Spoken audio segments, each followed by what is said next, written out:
African DNA.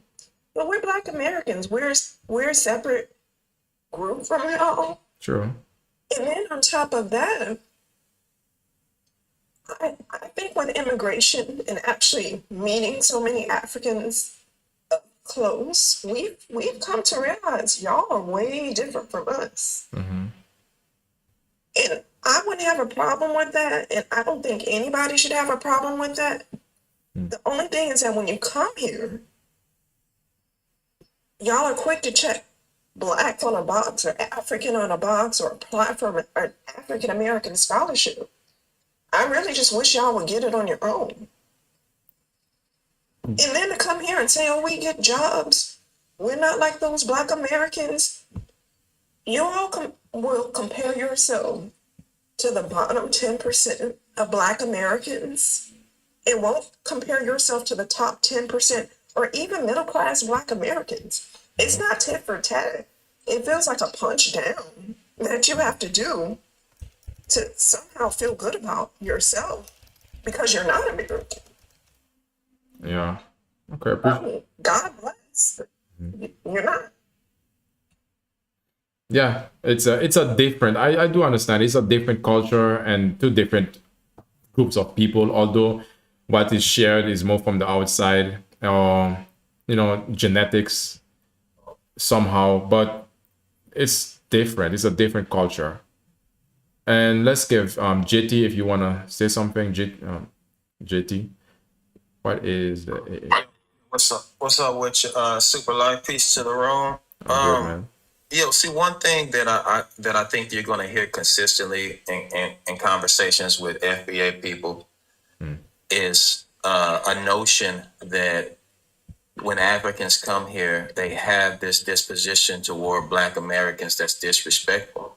I think you're gonna hear that a lot. Yeah. And so this is one of the things that we point out because, see, for us to have the benefits and privileges and to live the way we live, Super Life, it took a lot of sacrifice, man. If you're familiar with our history here, it was at least 500 years. You had the 250 years of slavery, 80 years of Black codes, and 60 years of Jim Crow. That's essentially 400 years of open, legal white tea supremacy that we suffered. I'm 41 years old, bro. My parents were alive during Jim Crow. You know what I'm saying? Yeah. So we're literally one generation away from that type of legislation. And so everything that we have in this country is because we fought for it and we had to sacrifice for it. And when you have people who are coming over here with a disrespectful disposition towards you, they don't respect your sacrifice. They don't respect you.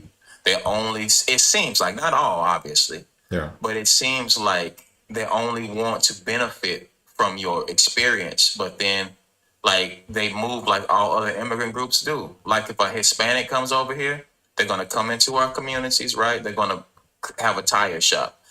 An Asian gonna have a hair shop or an Asian restaurant. But you know that dollar doesn't bounce around in the Black American community. They send that money back home to their own people, and then when they get their money up, they move away from us. It's the relationship that we have with all immigrant groups, including Black ones, unfortunately, is a parasitic relationship where everybody eats off of our struggle under the banner of minority because they all can get any type of benefit that I can get as a descendant of American slaves, and that's problematic. All right, appreciate your input, guys. Let's stop the screen. If you want to join the conversation, you can simply request to join. All right, So New. How you doing, So New? Hey everybody.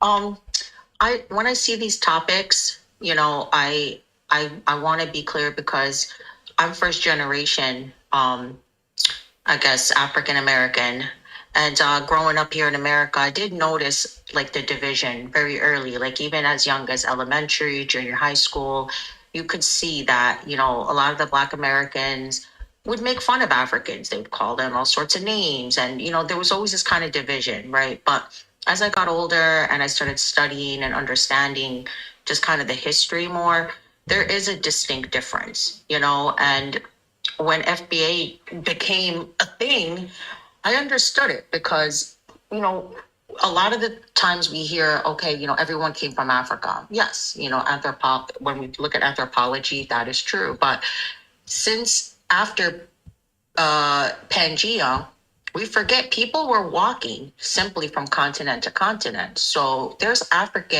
dark Africans all throughout the world, just from pre-Pangea. Now you look over and you say, okay, well, we came to America and we brought all these Africans with us. But who's to say there weren't Africans already here? Like there were Africans here historically. There were. So when you come to the United States and you find a bunch of Native Americans and a lot of them are Black and you capture them as well, you can't say, okay, these people came from Africa. These people were indigenous to the United States. And a lot of the times I think that's what everyone is missing is that, Black Americans, they don't have their history. Everything was taken from them. So you have Africans saying they're not African enough. You have Americans saying they're not American enough. But when people actually sit and do their history and do their DNAs and things like that, you discover, wait a minute, I am of the native land. I'm also, and I might look just as African as everyone else, but a lot of these people were already in the United States. And I think that's where the FBA is coming from. It's just to tap into the lineage and understand exactly like, okay, this is who we are, this is where we came from. And not everybody was shipped on a boat and brought here. And I think that's what everybody misses. And that has a lot to do with the government, obviously, getting reparations and also respect, obviously, because Black Americans are disrespected. And I think Black people in general, all across the globe, are disrespected. So this is sometimes what I miss with the FBA and the Africans and stuff. I feel like they're not understanding the history, the actual history, why the FBAs are coming and starting this conversation. It's actually to bring us all together, but True. it's, Sure. we're human. People, what they don't understand, exactly. they're going to argue, Yeah, exactly. So new. This live is about bringing us together because there's a rift. A lot of the time, because when you don't understand or you don't know someone's story, it's easy to hate on them. It's easy to be disrespectful. But again, I think when it comes to the FBA, you guys, some people don't feel like they need to explain themselves, but it is history. It is your story. And some people want to hear it. Some people want to learn about you in order to have a different viewpoint or different way of relating with you guys. Because some people just think, okay, they can go to America, your land, and be disrespectful. And Evelyn, I want to ask you, everybody in the panel, what are the sort of things that some Africans do whenever they are being disrespectful? What can you give me an example? I don't know if there's something that you've went through or what you've heard, and what way that Africans are being disrespectful whenever they are in America. Yeah, one thing that stands out the most when I encounter Africans is when they proclaim that America is the white man's land.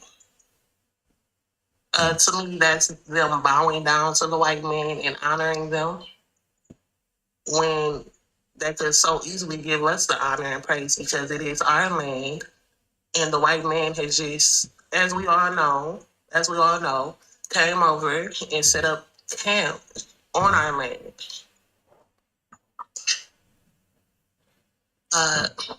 So that to me is the issue, is how easily they give honor and praise to the white man and discount us and what we've done on this land. Yeah. When you say you're FBA, Evelyn, someone just put in the chat, FBA is a hate group. How do you feel about that when somebody just says things like this? We love ourselves. Black Americans, we do love ourselves, and we love the world. And for someone to label us a hate group is honestly dishonest and obviously not true. Okay, we've opened our arms to the world. So how can we hate? This is crazy. And if we do hate, you guys, it's recent hate. We just currently start hating you guys, okay? Because we see who you are and how you treat us. And that's just our response. It's a hateful response, if anything. But we're not hateful people. Yeah, I mean, in all groups of people all over the globe, there are people who are more hate oriented, but there are also people who are love oriented. to paint a broad brush and say this particular, like, Africans or different types of FBAs or hateful group, I don't believe that, and I'm not gonna take that, because for me, I have FBA friends, and I don't experience that from them, many of them. And you won't. And you won't. And also, have we harmed anyone on a mass scale? Have we committed any genocides? Have we strange fruited anyone? How could we hate if we haven't committed any of these crimes towards anyone? So if anything, you guys are just jealous. Okay, so Good we're point. just trying to And make this stuff. maybe it's fucking time to start doing shit. All right, okay. No, wait. One second. One sec. Can I respond to that? Yeah, And yeah. then I'll digress. Yeah, Okay. hold up. Let her finish first. You'll have your chance. It's not. We are not those type of people. So it's not. It's no reason to create a trend. And that's why we keep getting fucked over. sis. No, I get that, right? But we can let the Okay. higher powers. Okay, handle that. New- We don't New need to Sons? get our hands dirty, or we don't need to get blood on our hands at all. Okay, our slate is clear, and we need to keep it that way. All right, appreciate you, Evelyn. Nuisance, you seem like you are becoming impatient, because first thing first, not be cursing on my platform. I don't curse. I understand this is strong emotions that are within you. I acknowledge that, but no cursing, please. All right, Nuisance, Understood. it's your turn. Yeah, I understood. Yeah. So my whole stance about about the FBA is that this is a long time coming. And honestly, I think with everything that's happening, this is the eye-opening situation for all foundational Black Americans to band together and say, enough is enough. Like, we are fighting for literally everybody else, and nobody comes to fight for us. And we see it in time and time again. And we just, I hear you, sis. I hear you keeping our hands clean. But at some point, something got to change, bro. Like, if you go outside and you hit a dog every day for 2 weeks, what you think that dog gonna do on week number 3? He's not about to sit there and take that hit again, bro. He gonna fight for his life. And I think that's what we're getting at. Like, we're fighting for everybody else's rights but our own. And maybe it's time to take a page out of everybody else's book and say, forget all of y'all. It's Black here and Black here, and if you got a problem with it, back off. And if you're not backing off, this the resistance you're gonna find. The same way that when we go to other spaces, we find major resistance. Carmelo Anthony, my man, went to another space and he found major resistance. Like, a Black boy went to a convenience store, didn't even steal anything, and Definitely. found major resistance. When are we going to resist? We have seen resistance within our own culture through so many years. There's so many accounts of slave rebellions. Black people standing up and creating their own, and they just constantly destroy and rip us down. And we keep turning the other cheek. Bro, the cheek is sore red. At what point do we need to get our hands bloody? Like honestly, if you saw your son outside getting harmed, you wouldn't run outside? None of y'all will run outside. We all grab our cameras and watch this horrible stuff done to us, and we never stand up, bro. And that is the problem. We have no community activists. We have no more Malcolm X's. We have no more like Martin Luther Kings. And if I'm being real honest, Martin Luther King liked white women. Let's be for real. Half of his policies and everything were wrapped around, I want to be with white people. Listen, nah, bro. It's not working no more. It's not working no more. The definition of insanity is trying the same thing over and over and over, expecting different results. Nah, bro. They've been showing us the same results for 400 years. We have to try a new system and a new process. We need to gatekeep. We need to gatekeep and shut our mouths, bro. They take everything from us, down to our culture, our style, our look, our mentality, our hearts. Like, they want to be us, bro. We are the format. I can't believe I'm saying this, but I think the people that's going to deliver us out of all of this is the Black Israelites that be down Chinatown screaming at everybody about what tribe they're coming from. I can't believe I'm saying this, but these people sound more logical than some of us out here. We will sit here and watch our sons and daughters die and not come to their rescue. All of our deaths could have been avoided. George Floyd could have been avoided. If all of those black people jumped those cops, they would have outnumbered them. Those cops would have had to make a choice. Am I about to murder 13 black people and I have no justification for it? Or am I about to run away? They No. gonna run away every All right, time, all right, bro. all right, Nelson. Appreciate you, appreciate you. All right, let's guys. Like, bro, y'all spineless, Hold bro, up, spineless. hold up. And we always talk Hold up. No, wait. You can respond afterwards, but let's give JCA a chance. JCA, your turn. Yeah. Yeah. As it relates specifically to the prompt, Yeah. I am, first of all, I'm a foundational Black American. My thoughts on Africans. I feel that a myriad of African immigrants come to the U.S. Having a tribal mentality and a classist mentality, right? Some, not all, they tell Black Americans that we're second-class citizens and that we have no power. Some of them even go as far as to even tell Black Americans that the United States is not even our country, right? And a lot of African immigrants, unfortunately, they seek white validation. And they try to be white adjacent because they view white people as the standard of success. Despite the fact that these white people have murdered the entire planet, but they view these people as the standard of success, and then therefore they seek white alignment, and they try to mimic white Americans as well as their white talking points. And that's why for decades, many African and Caribbean immigrants have stated that Black Americans are lazy, fatherless thugs with no culture who play victim and just want handouts. And that's the ultimate in disrespect, to tell the people that they have no culture when our culture, Black American culture, is the most impactful culture on this planet, all right? And also, unfortunately, a lot of African immigrants have no clue about the successes and achievements of Black Americans because they view us via the lens of white racist propaganda. But here are some facts, right? Yeah. According to Forbes magazine, actually, Black Americans are the wealthiest group of melanated people on the planet as a collective. We have more millionaires than in all of Africa and the Caribbean combined, right? Less than 1% of the 48 million Black Americans are arrested for violent crime in any given year, according to FBI stat analysis, okay? There are more Black American men enrolled in college than are in prison.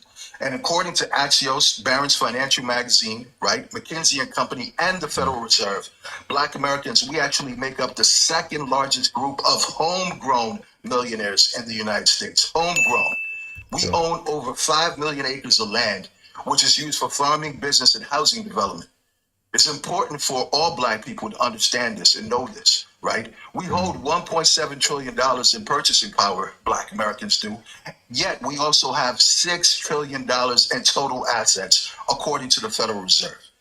More than 80% of Black Americans actually live above the national poverty line, according to the U.S. Census Bureau, right? Now, also, I just wanted to add this.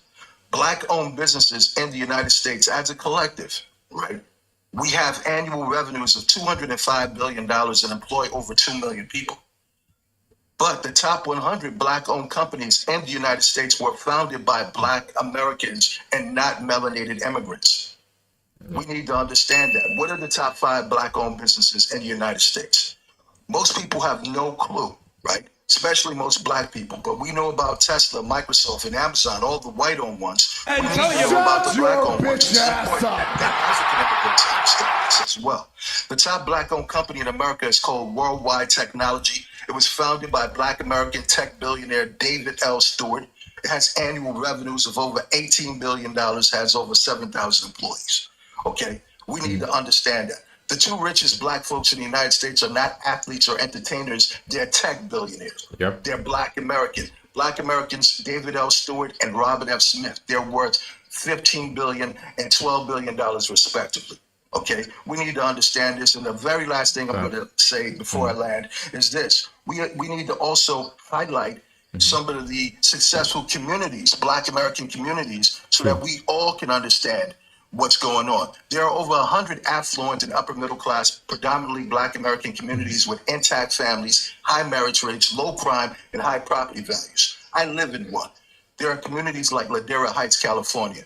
There's Charles County, Maryland. There's Prince George's County. What else? Cedar Hill, Texas. DeSoto, Texas. Springfield, Michigan. Olympia Fields, Illinois.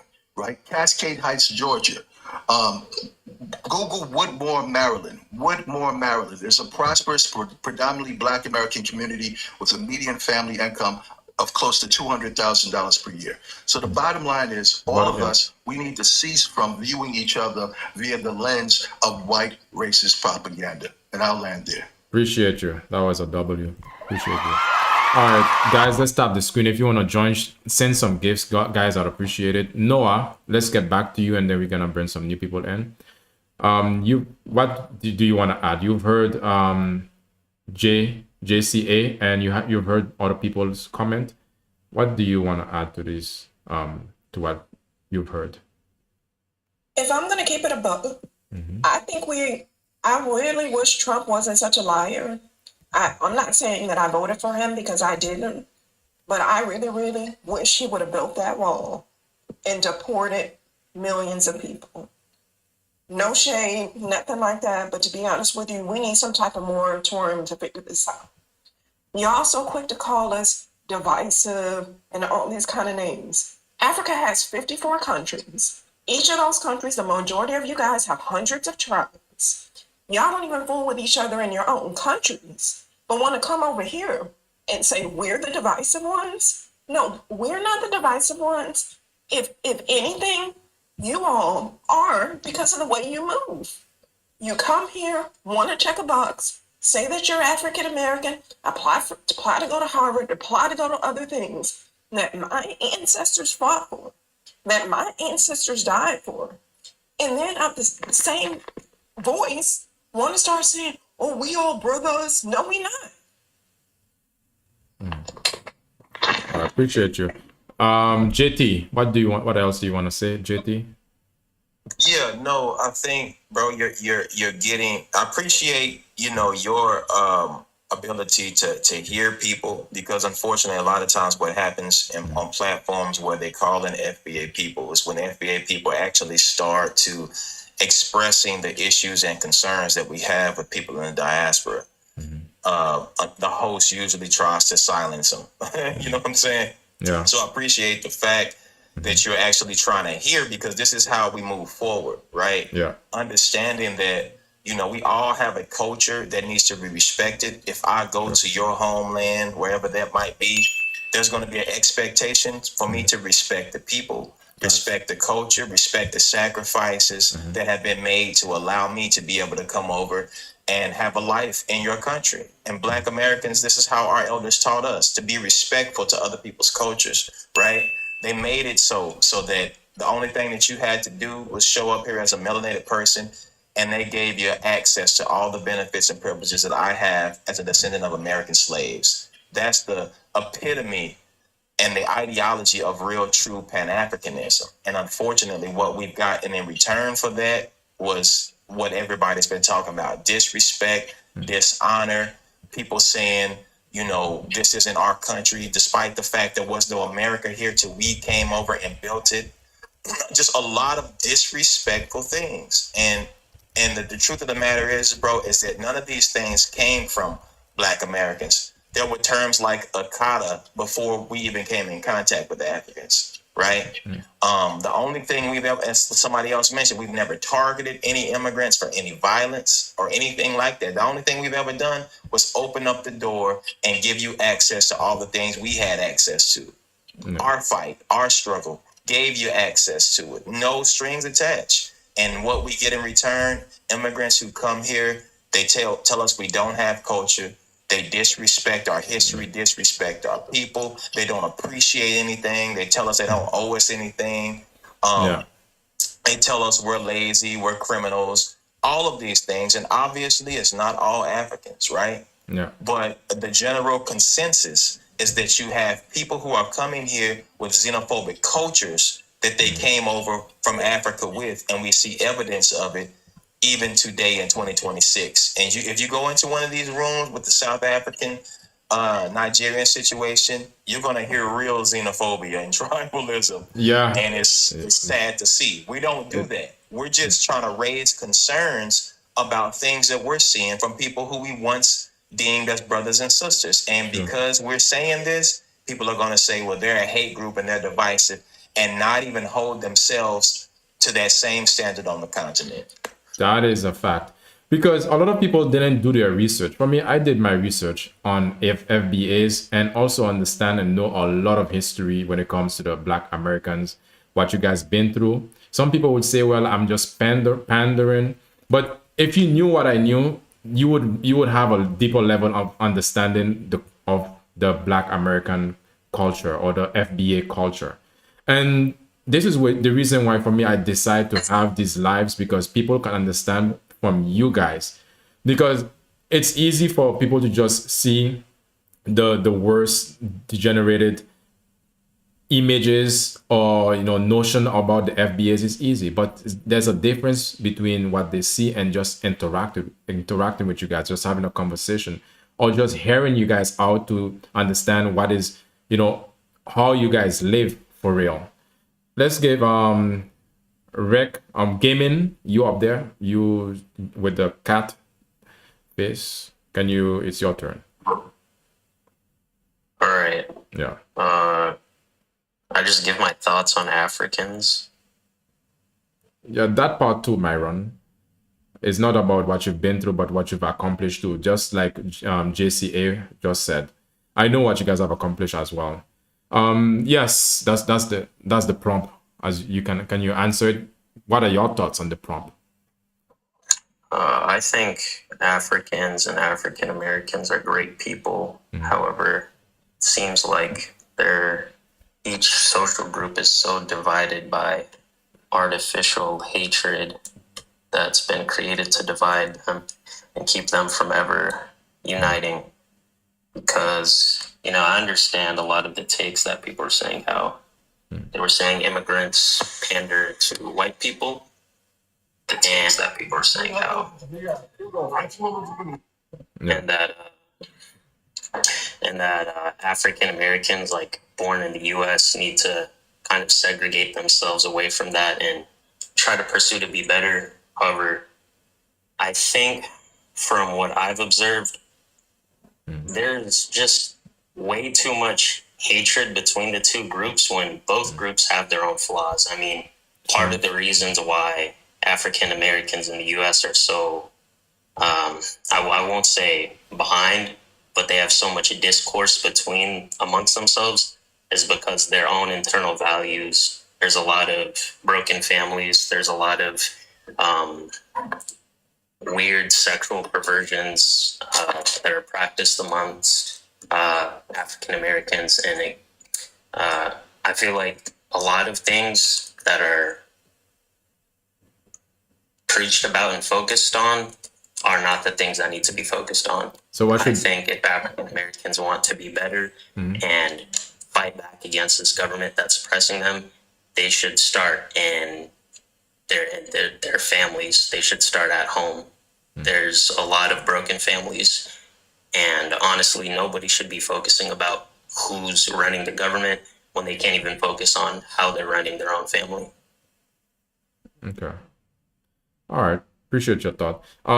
So new. What do you have to say about that? Should people only be focused on one thing, just focusing on running their family, or can people also multitask?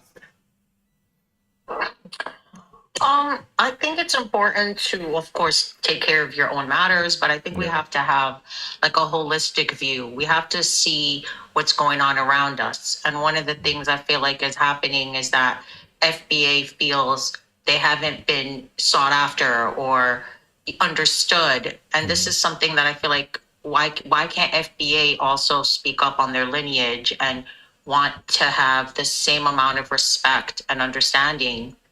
I just, as someone was talking earlier, I forgot, I wanted to respond to him, but I forgot who it was, so I can't even go back to that. But overall, like, someone in the chat was saying that FBAs are African, and I feel like everyone's African. That's where life started. But you can settle somewhere and be somewhere before you were conquered. And Africans were in America, and who knows how long they were there, right? But the whole point is that FBA doesn't want to. FBA is not saying, "Oh, we're not African." They're just giving a distinct idea of who they are and separating it from everybody else. Why? Because everyone just puts FBAs in one group, like everybody. Oh, you're African, or you guys are immigrants. No, they are the descendants of a very specific time and era, and their whole history was taken from them. They can't even say, "Oh, I come from Ghana, I come from Nigeria, I come from here," Yes, because exactly. nobody knows. Nobody knows these things. You can't just tell people this is your history and that is not their history. And that's something I feel like I don't know why everybody has such an issue with that. Like, why is it such a problem that Africans were in America before white people came? Because that's really what everyone is arguing at this point. It's like, oh, well, they're just slaves. They came from Africa. No, the argument is that they've always been here. They've been in America. They were also captured and enslaved when they were already here, running empires in the United States. So I think sometimes that's what everyone's having trouble accepting, that is just the truth. And yeah, I don't know. That's really, I really want to respond to somebody else earlier, but I can't remember who that is. But I yeah, remember. I remember who it respond. was. I remember who it was, but I don't know. Do you remember what you wanted to say, Sonia? But Say that again? I remember who it was, but I don't think. Yeah, he left. He just decided to get Yeah, disconnected. it's okay. I honestly, like, the thought left me at this point. All right. But Sure. someone said, "Ma'am, you don't speak for us." That's fine. I'm speaking in general because it's a platform, and Yeah. I'm actually for FBA. So I don't know what Homeboy's problem is. Yeah. I didn't say. I don't know what I said, but all right. Yeah, you speaking for yourself. You're sharing your opinion, and that's fine. JCA, you want to say something? Yes. I also wanted to refute this whole concept, this idea that foundational Black Americans don't put emphasis on education, when in fact we founded or co-founded over 100 historically Black colleges and universities, right? HBCUs. And today, 75% of the students at HBCUs are Black American. And according to the National Center for Educational Statistics, right, HBCU alumni actually account for 70% of the Black doctors, 50% of the Black lawyers in the United States, 40% of the Black engineers, 40% of the Black members of Congress, and current students account for 25% of the Black undergraduate students who earn STEM degrees. And this is a fact, and you can fact check that, okay? HBCUs you had even Kwame Nkrumah studied at an HBCU. The first president of Nigeria studied at an HBCU, okay? And also, I just want to say this, is that melanated immigrants should definitely give salutations to foundational Black Americans, because foundational Black Americans, we fought to get the 13th, 14th, and 15th Amendments to the U.S. Constitution, right? The passage of the Civil Rights Act of 1964. We fought to get the Voting Rights Act of 1965. The Fair Housing Act of 1968, right? And the Black American Civil Rights Movement greatly influenced the passage of the Immigration Act of 1965, which basically opened doors for immigrants of color, okay? Also, foundational Black Americans, we hold patents for over 100,000 inventions. 100,000 inventions. We have given the world the 2G, the filament light bulb, right? 2G technology, the gas mask, traffic light, blood banks, GPS technology. We can go on and on, right? And also, this is the last thing, in terms of our culture, Black American culture is very impactful. It includes Juneteenth, the quilting tradition, jumping the broom during wedding ceremonies, HBCUs, soul food, various dances, inventions, family reunions, Black American vernacular. Also, we created top music genres that are enjoyed all over the world, like gospel, the blues, country music, R&B, jazz, rock and roll, funk, hip hop. I can just go on and on. On and So- on. Yeah. So I just wanted to make that point, and I'll Alright. end it. Appreciate you. On, you could go on and on, but people don't want to realize that. Lost Artifacts. How you doing, Lost And Artifacts? many inventions as well were created by Black Americans, and white Sure. people took credit for them. True. Lost Artifacts. It's your turn. How you doing? Yes, sir. Yeah. Hey, man. Good afternoon, good morning, good evening Good to day to you. everyone. I just wanted to say, I'm from East Africa. I spent the majority of my life. I grew up in east coast of the United States. I just want to say, like, I've never had like any kind of negative problems with African American people.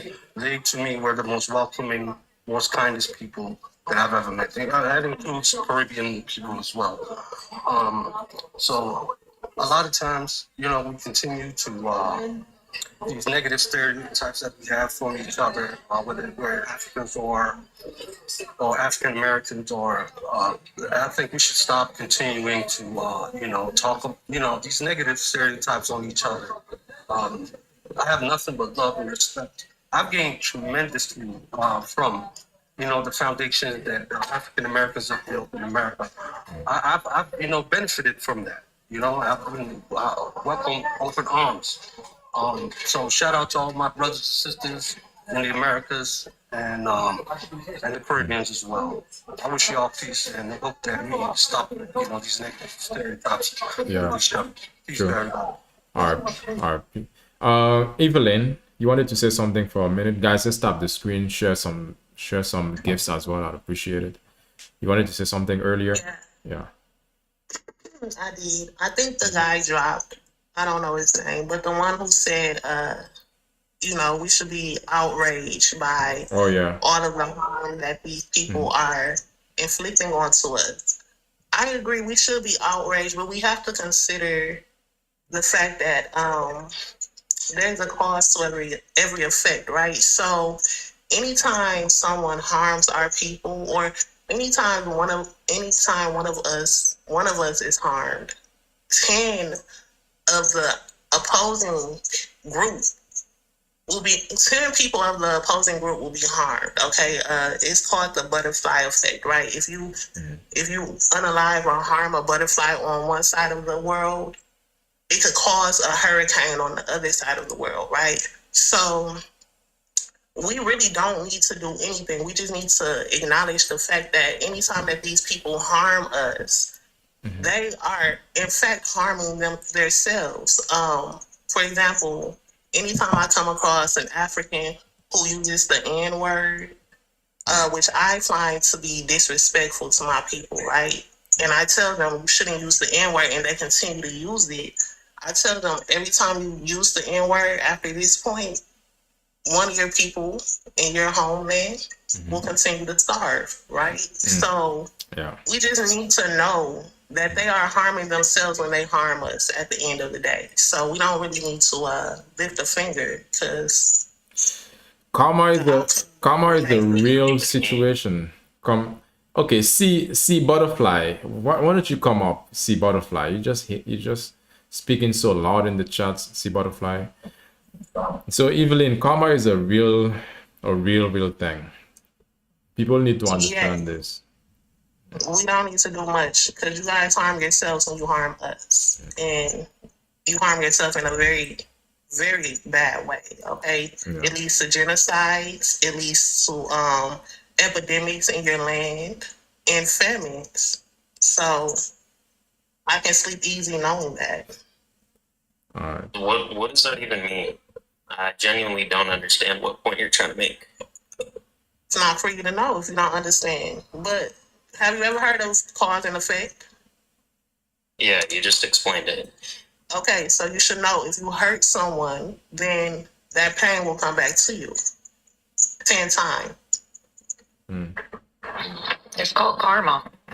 So yeah. How does... Okay. All right, So but first of all, go on. N-word shouldn't even be being used to begin with. But you're saying African people can't say that N-word because they're not supposed to say it. Your priorities are all messed up. This makes absolutely no sense when I think into it a lot more. So you as an African, you think you can use the N-word? I don't think anyone should be saying it. Okay, So what is the justification? I don't think anyone should say it either.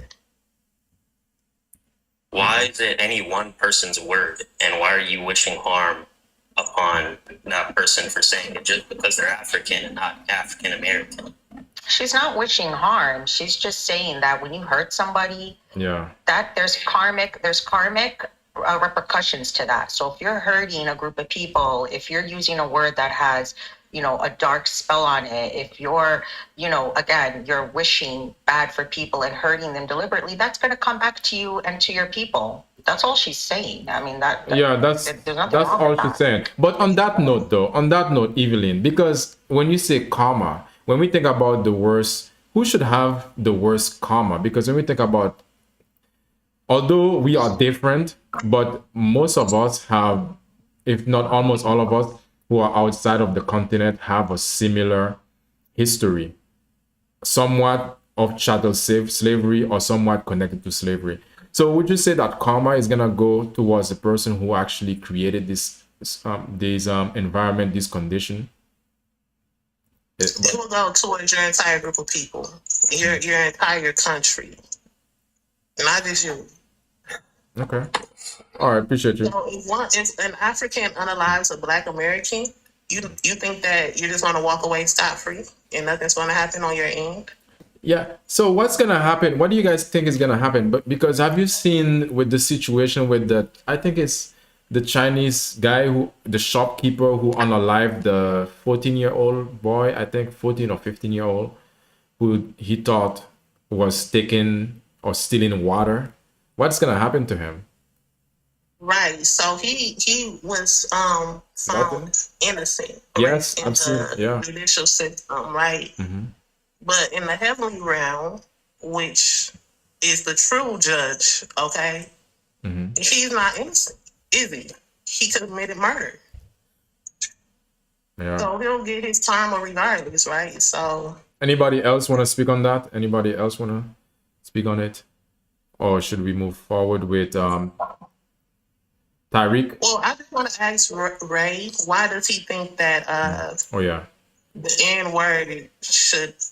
What do you think? Africans should say the N word? Do you think that? Ray? I don't necessarily.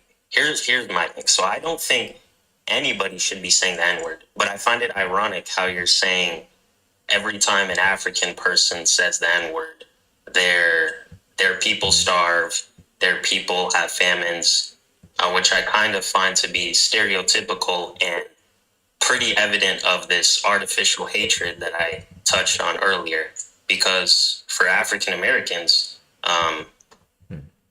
contrary to what you were saying, that African people will have a famine or disease, African Americans will have baby daddies, baby mamas, kids without homes, people in the system. So it doesn't make sense what you're trying to say. I really don't understand it. How So could you say that, bro? our children have homes, whether they are from a baby mama or a baby daddy, right? So But they none of don't my have children are on the dads street. and moms. They have broken Wait, divorced I parents. don't think you're even Can I Black respond? or African, bro.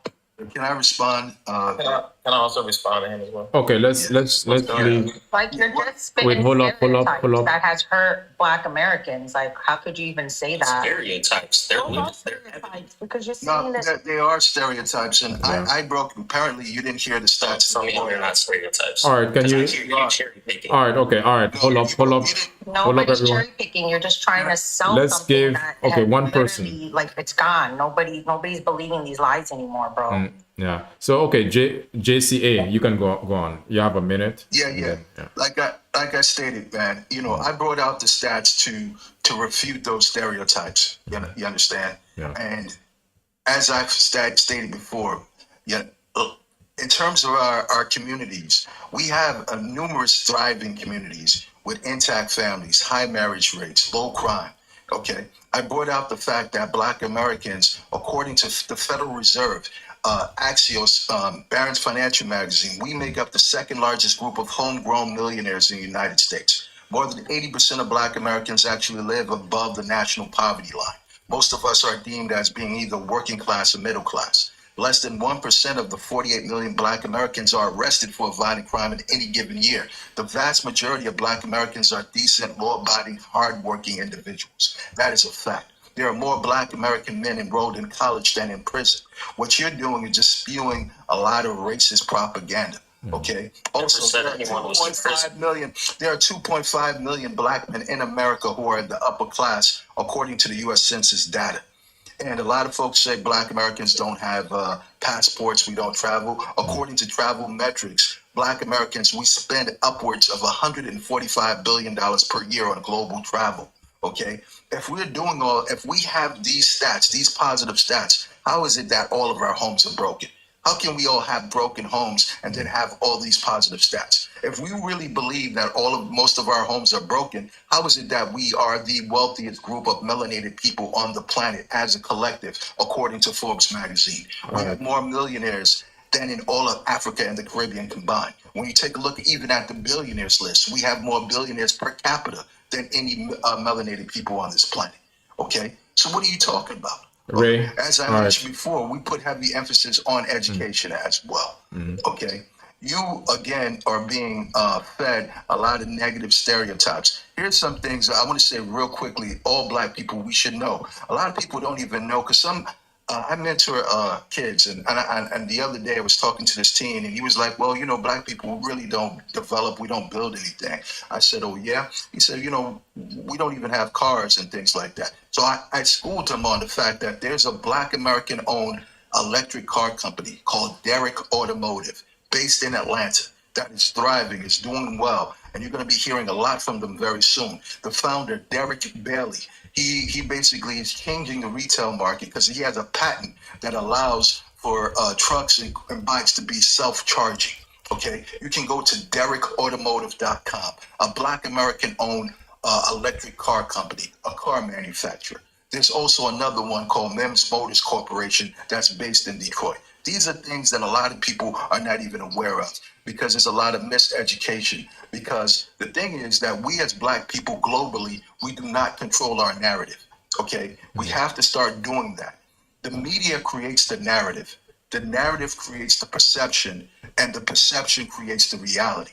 Okay, when we're not controlling our narrative, when we have these Europeans and others controlling our narrative, they're going to put out the negative propaganda. That is being done on both sides. They put out the propaganda as it relates to Africa, and then they put out the propaganda as it relates to Black Americans. We need to fight against that. If anything, we need to collectively sit down and talk about how we're going to fight this global system of so-called white supremacy, because that is the problem that we're dealing with right now. This global white grievance movement. Okay, Fact. but a lot of the stuff you're spewing is nothing but racist propaganda. I'll land there. Yeah, I hope Ray that you got an update. But if you didn't get an update, that's the JT. It's your turn. Yeah, no, I wanted to kind of piggyback on what the brother I'm was gonna saying. get a chance to speak because I let him speak. Yeah. You know what? You can let him answer. 'Cause Okay. I don't like that either. Sure. All right. You want to give him a chance to rebuttal, and Okay. I'll come after. Sure. Go ahead, Ray. All right, so I agree with all those points JCA just gave me, but what I think that he's doing is displaying the logical fallacy where he's trying to appeal to numbers.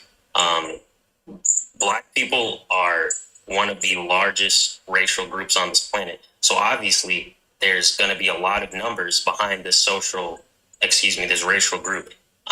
You can say the same thing for China. One of the reasons China has such a massive GDP is because they have so many people congested in one landmass. So obviously it seems like they have all these amazing things going on amongst themselves. And I'm not saying that Black people don't have that, because obviously they do. You gave me solid evidence. But you are being pretty biased, and you're also trying to straw man and say that I'm spewing racist BS, because none of what I'm saying is racist. I've been to these HBCUs, and a lot of these classmates, the way they talk does not represent how you're saying these developmental and African American, like, I forget the term that you're saying, but a lot of what I hear is, I can't wait to do this next hoe. or do this, that, and the third, yada, yada. So pretty contradictory to what you are telling me. And you're not actually, it sounds like you're not actually on the ground where I am. So before you say that I'm just spewing racist BS, I'm saying that baby daddy, baby mama culture is just created by the white man to refute any black people's achievements, maybe you should be there instead of spewing out these big numbers and trying to say that I'm just a racist, because I'm not. The All other right. person, But numbers All don't right, no. lie. Data doesn't lie. Yeah, Like, that's my what. kids go to Hold up, school, hold up, Tony. divorced parents don't lie either. Statistics don't lie either. Sorry. All right, But just okay. because you're divorced doesn't mean you're not going to be there for your children. Do you know what I mean? Like, this is what I'm saying. Sure. Like, you can't just make a statement like that. Yeah. All right, JT, you up? You want JT? Yeah. So, and see, this type of attitude that the guy has is what creates rooms that become hostile. Because see, here's what Black Americans don't like, and I would say anybody doesn't like, right? Yeah. Is holding us to a standard that you don't hold yourselves to. I say that all the time. Because here's what I mean. Africa has 50 million orphans. That's more than the entire population of Black Americans on the planet. You have more orphans in Africa than anywhere else in the world. You're the same one who got up here and talked about to Black Americans what we need to be concerned about and what you think about the N-word and how we're like you going to HBCUs and the students aren't. I mean, these are kids, but they're supposed to have this high way of mind of thinking. Bro, you're African, right? That fled from Africa to America, right? You left the richest continent on the planet, right? Why come your people didn't cultivate the land and create opportunities and jobs and infrastructure for your people? Why didn't they do all of these things and have two-parent households where you wouldn't have 50 million orphans? Why aren't you open and having rooms asking your people why they didn't do all these things that you're expecting us to do because we've lived under the thumb of the most diabolical white tea supremacists for 500 years. What's your excuse? You're 99% of the population on the African continent and the poorest people. You have to flee to my country to eat off of what my ancestors built, off of our struggle. But then you turn around and you criticize that where you could be back home in Africa doing whatever your people are doing over there right now. I'm not going to be disrespectful, but it's the poorest continent on the planet, my bro. Yeah. So, and this is the problem that a lot of Black Americans have with tethered immigrants like yourself, where you want to come over here and wag your finger at Black Americans. The people, the melanated population, living the best of every melanated population on the planet. We, Right. like the brother, been shooting out statistics to you since he came into the room, talking about who we are as a people. We've forgotten more global icons than the entire diaspora has ever produced. You understand what I'm saying? We're by far the wealthiest, most influential, educated, iconic melanated population on the planet, and it's not even close. I could name you 15 global icons. You can't name me one from your homeland, your country in specific, wherever that might be. All right, I don't Ray. need to know. All right, let's give Ray. Ray, you want to respond, Ray? Can I respond I to was him going for to give 30 everyone else the seconds? chance to speak. Yeah, I just need 30 seconds. I just wanted to say, All right. also, I do have stats as it relates to so-called fatherless homes. Actually, when you do an analysis of the expanded U.S. Census Bureau breakdown, most Black dads actually live with their kids. 59.5%, or about 2.5 million of the 4 million Black dads live with their children, even if they're not married to the mother of the child, right? And Black dads who live with their children are actually the most involved fathers of all, on average, according to a CDC study, right? Now, that's the fact, and that's the bottom line. Okay, so I just wanted to add that stat again, because when they do that stat, they're talking about women who are not married. Okay, that's who they're talking about. They're talking about women who are not married, and that's what they're looking at. But again, you have a lot of situations where where the father of the child is not married to the mother, but he actually lives in the household. All right, Okay, appreciate so you, you Ray. have that again. All right, 59.5%, or about Amit, 2.5 million of the 4 million black dads live with their children, all right, even if appreciate they're you. not married to the mother of the child. All right, Ray. That's a fact. All right, Ray. What do you want to say to that, Ray? What is your rebuttal? Ray? Yeah, so first off, I think you're doing poor statistical analysis. Why are you comparing? Oh, not Reg, not you, Ray. Ray need to respond, and then we're gonna move to the new people. Oh, okay. Yeah. Okay.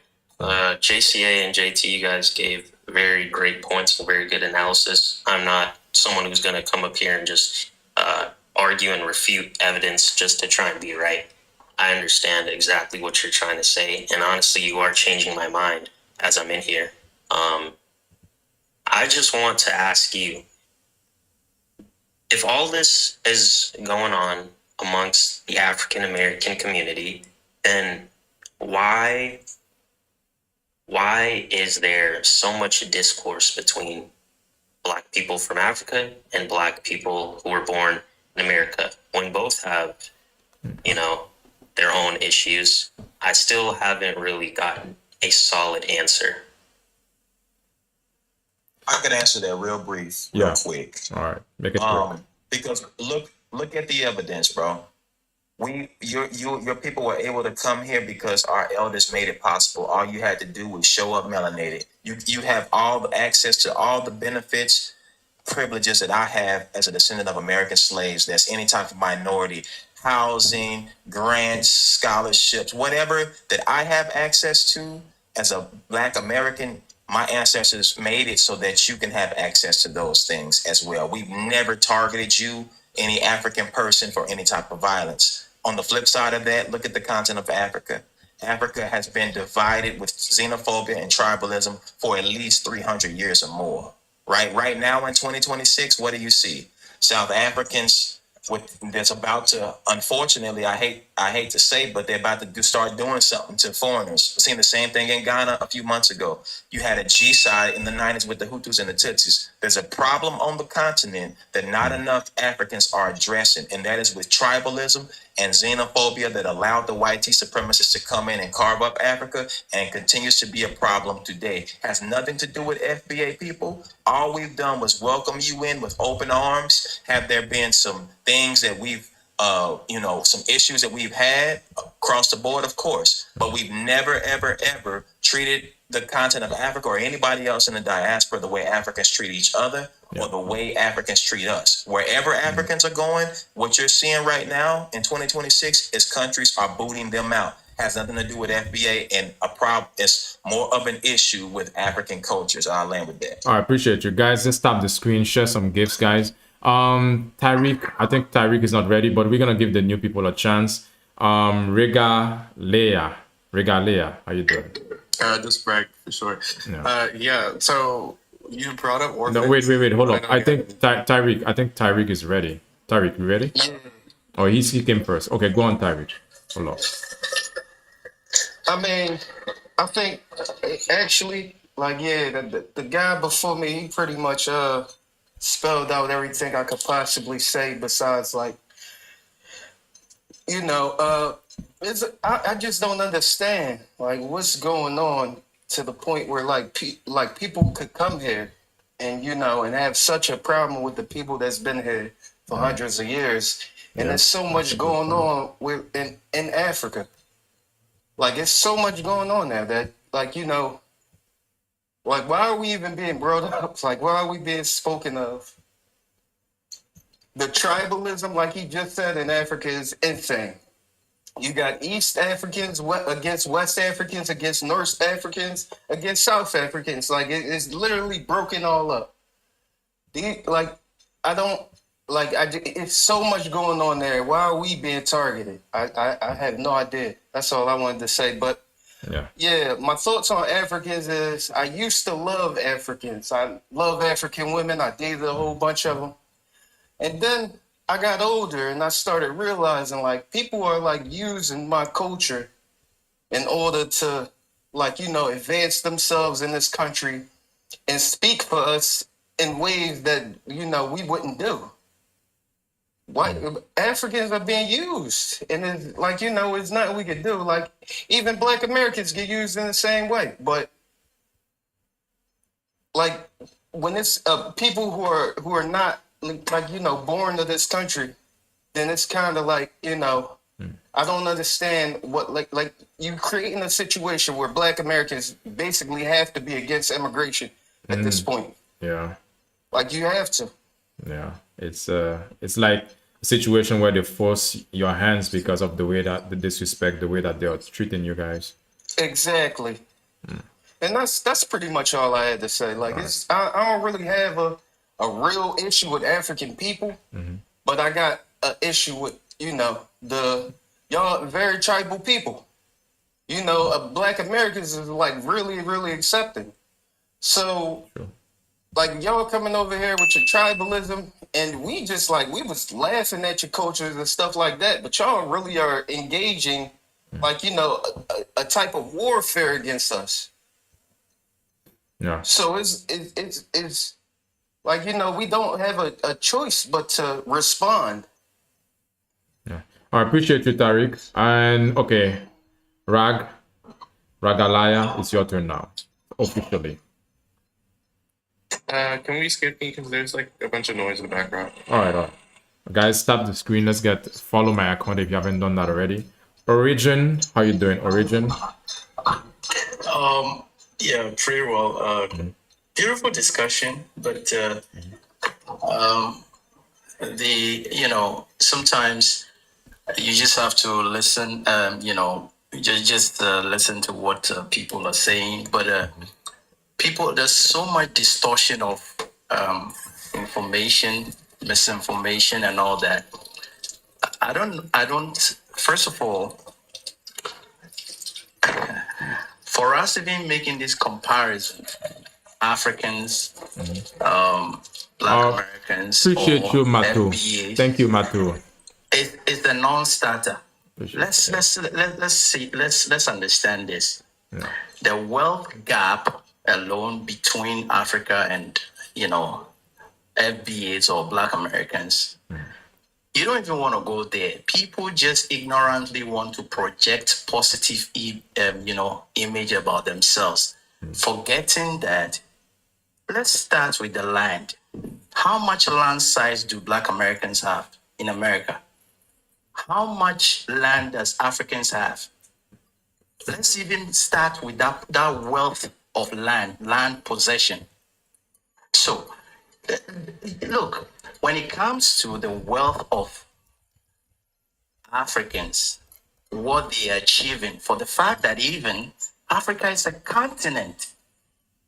You're talking about a continent with a country like America. Okay?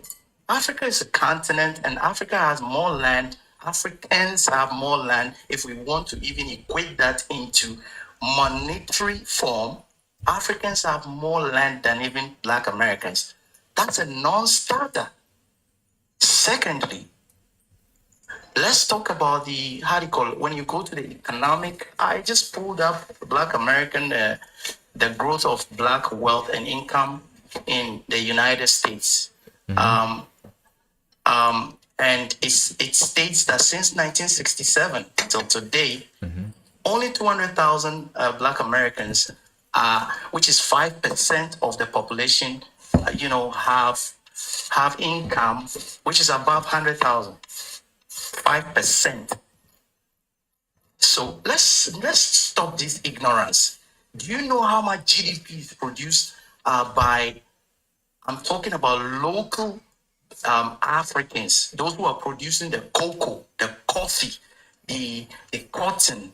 And do you know how much revenue alone is produced through that on the African continent? You're talking about $3.5 trillion annually. So don't come here. If you want to have important intellectual discussion, we should stop this ignorance. Okay. We know that, yes, whether you're a Black American, whether you're an African, we all have responsibility. We want to make better lives for our people. We want to create better opportunities for our people and all that. But we should not come here and just be you know, talking down on people, all this negativity. And it's very clear. The reason why the FBAs, they're so aggressive and so against Africans, oh, go back to your country, do this and do this, is because they have seen that when Africans come to America, they are very industrious, they are very forceful, they're hardworking, and they make business, wealth for themselves. Look at the health, go to the health sector. America's healthcare, $4.4 trillion plus healthcare industry. Immigrants alone, take over. They control America's healthcare. 70% of immigrants alone contribute so much to America's healthcare. So let's stop this nonsense. All right. If you want to have all right. Origin. Let's have it in a cordial way. Thank you. Okay. All right. Appreciate you. You can stick around so we can hear more from you. But at the moment, let's hear from you ready now, Riga? Yeah. All right. It's your turn. Yeah, so your comment, so I forgot it, I don't know if it was GCA, but his comment about orphans, I mean, it doesn't make any sense. I mean, Africa is a whole continent, right? So comparing it to a singular country doesn't make any sense. There's this whole idea of like, oh, we like from FBAs, they think, okay, well, we built this country, all those different things. I don't think that's the case. I mean, they did partake in building the country, but that wouldn't have happened without noisy people. There isn't really any leverage. There isn't really any leverage or anything that they actually have in the structure of American society or anything, right?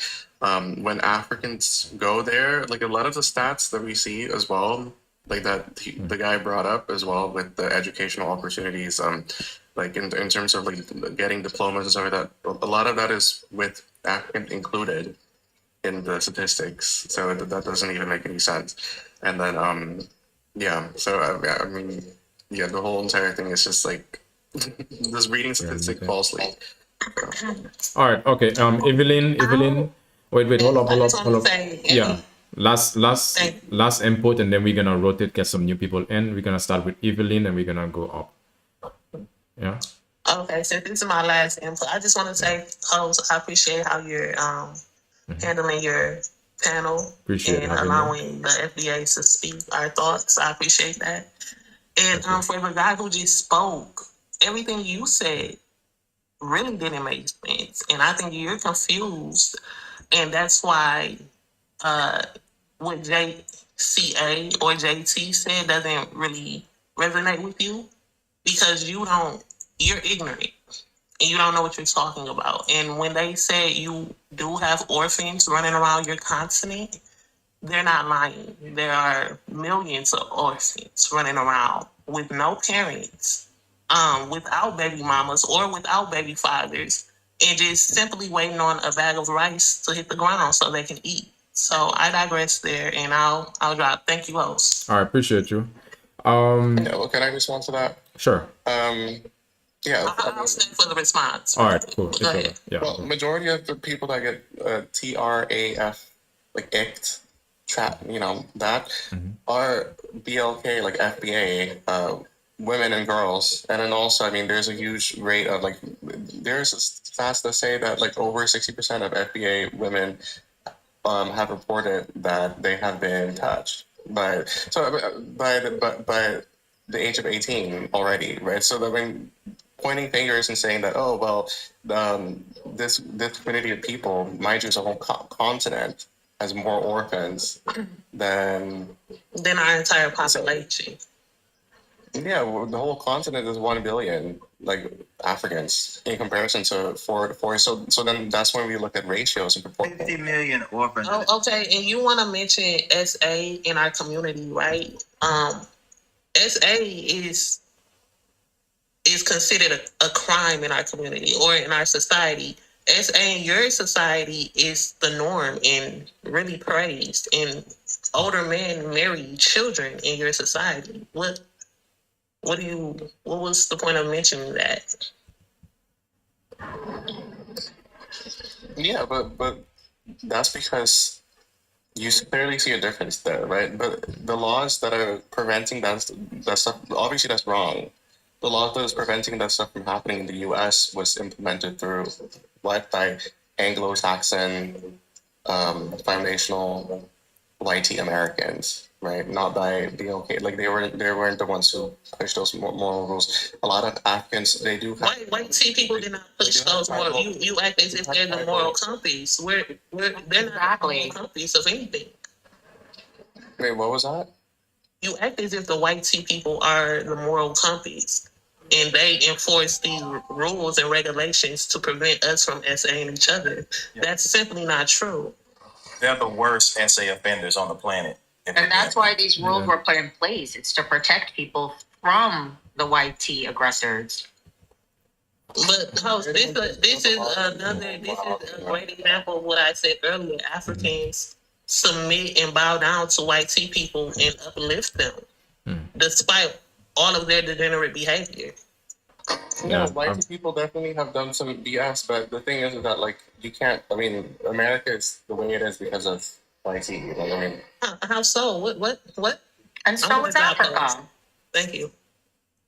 They're the ones who reeled in the wealth, the whole entire structure, the morality, the legal system. They have the wealth. They own the politics, everything. So what do you mean they have? We've influenced all of these things as well. We've influenced positive things in the politics, in the morality. The Black American church has been known for the morality aspect. I mean, if you think about, the influence Dr. King had, he changed the globe. People like, now I don't need to go through all that, but his works have been studied. Black American gospel music is a global phenomenon. I mean, when people try to make it seem as though Black Americans haven't had our impact in this country, all it is basically you telling on yourself for being disrespectful. And this is what we're talking about. We know who we are as a people. The reason why people are so invested in trying to disprove who we are as a people is disrespectful. And it's the reason why a lot of Black Americans have a problem with not immigrants per se, but mainly tethers. Because tethers will come in and, just like you've tried to do and others have tried to do, undermine what Black Americans have done and undermine our impact in this country. It's not undermine. I mean, you can acknowledge the music and all the like contributions, but then it's still under a filter. Like you still have to go through a YT bureaucratic process to even push that notion to begin with. Nobody said we didn't, but you're trying to strip away the influence. I mean, the thing is, YT people had the amount of leverage to just shut everything down, right? So it's like, I mean, I don't know. It's like, how did they get that leverage though? And the thing is, I'm not isolating it towards FBAs either. Africans also are dealing with stuff like that as well, as we speak, right? So I mean, then the only thing I'm addressing here is the fact that like our whole argument of, oh, we built this place, you guys are coming in our space, all these things. When right now FBAs don't even have the amount of leverage to even be saying that in their country. So yes, we do, because we have political influence as well. We know the only reason why immigration is a thing is because of the Democratic Party. See, we understand this stuff. See, with the Democratic Party, they're the ones who flooded the country with immigrants, both legal and illegal. And without our vote, the Democratic Party would never, ever win again. So y'all keep saying that, but we know the truth, right? They also said we would never have an opportunity to vote. They also said we would never get out of slavery. But somehow, by the grace of God, we've been able to do all of those things and become the most powerful, influential melanated population on the planet. We know what we're doing. So y'all can keep saying and dreaming and wishing and hoping, but the reality is that we do have power in this country. And if we don't get what we want, we know what to do next. All right. And can I piggyback on what he said 1 second? Sure. With everything against Black Americans, it's true. Like they literally are the lowest in the if you look at like who's the most race on food stamps, it's white people. Black people are like second or third. And if you look at even how many kids are in foster care, it's made up 44% of white children. So this already dispels that like Black Americans are doing it enough. They're not, they're not with their children. They're not successful. Like, that's the main thing. All of these things are stereotypes. That starts from somewhere. Someone plants that seed of hate, and it started in Africa with colonizers. And that mindset that everyone is like bowing down to, it's a white supremacist mindset. So when we're coming in trying to break that, we're trying to say, hey, this is who we are. This is what we did. This is what we contributed, because that's also getting, it's also getting like clouded, when you start saying, okay, this is what they're doing, this is what we're doing, and they didn't do enough, and white people created this country, Black people just made music. Like, I already know you don't know too much. I can't have a conversation with someone who doesn't know too much. Yeah. So at this point, what we are saying as well is to listen more than you talk, so you can probably learn something. JT, some last words that you want to say before we get somebody else the space? No, bro. I appreciate you for having me up and giving me a voice, man. You probably, of all of the African hosts that I went into, have been the most fair and the most respectful. I appreciate you, bro. Appreciate you for joining. So New, you still have some seconds remaining if you still want to chime in. No, same thing. Thank you for the platform. And, I think one of the things we have to do is, instead of saying like, I know you, listen to the people, listen to what they're saying and what they're going through. Exactly. When you come already off the bat and you're like, this is how you are as a people, this is what you guys are doing, I feel like that's where the disconnect happens. We're here to hear each other out, and we figure out, can we help out? Exactly. Overall, I feel like a lot of this stuff is going to continue until white people atone for what their ancestors did. Everyone else is fighting a fight, and we're fighting the wrong mindsets, the wrong governments. All these things were set up by really old white men, and we've evolved as a people. We know ain't nobody better than nobody. Like, we all have so much to provide. We all have so much power to give. And it's not just like one kind of mindset. We're evolving out of this, and times are changing. And some people are with the times, and some people are actually going towards the times. Like, we're not moving backwards here. We're moving forward. A lot of the people on the panel are saying stuff that it's just kind of like, okay, you know what? Don't nobody think like that no more. It's time to grow and evolve. Yeah, so exactly. That's my last note. And appreciate you. Growing and evolve, only you can do it for yourself. Nobody else can do it for you. And again, for me, is what's important is that we can have real conversation, sensitive conversation, and we can be honest, but at the same time, we can learn from each other. Amara, how you doing, Amara? I'm doing well. How are you? I'm good. So what are your thoughts on the topic? So my answer to the what are my thoughts on Africans? I have been in this room, and I actually think that this is one of the most productive and cordial conversations surrounding this topic. So I do want to give you your flowers before I go ahead and start. Appreciate you. My honest opinion is that we are not living back in the olden days. Okay, we have the ability through social media and audio and individual information gatherers to be able to get information in real time. And I think that we have beat this conversation down into the ground. And I just wonder, when are Africans going to take a step back and reflect on why the whole world basically has come to the same consensus about them? It can't be just everybody is fed with propaganda. At some point, you have to, as a community and as a continent, have to take a step back and say, hey, what are we doing that the whole world has come to the same consensus and has the same lived experience with us, whether it be Canada, America, countries in Europe. You even have countries over there kicking each other out. There's zero accountability. Quite frankly, I'm not saying that the Black American community is perfect. I know that we have our kinks that we need to work out. But by no means are we sweeping them under the rug. We are operating in a system here in the United States of America that is majority white tea. If you know that FGM everybody should agree that FGM is immoral and a deplorable practice.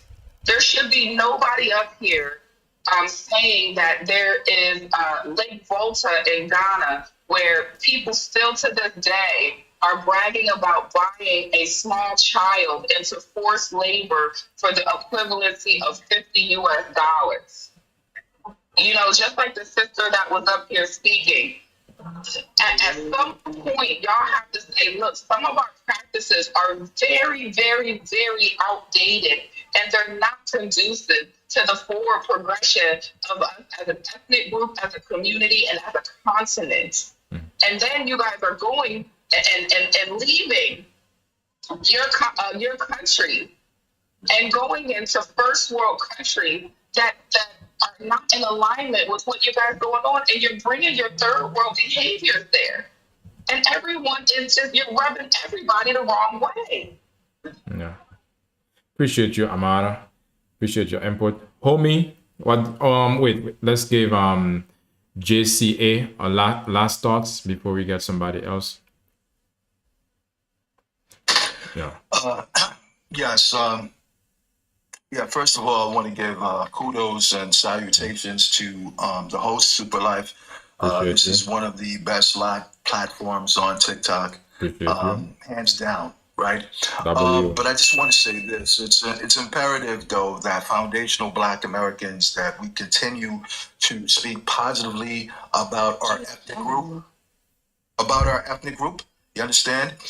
People are not used to us speaking up and basically proclaiming the greatness of our people. So I always ask this question. You name another group of melanated people who have produced as many icons as Black Americans. Name another group of melanated people who hold as many patents for inventions as Black Americans. You name another group of melanated people who have been more influential as Black Americans. You can't.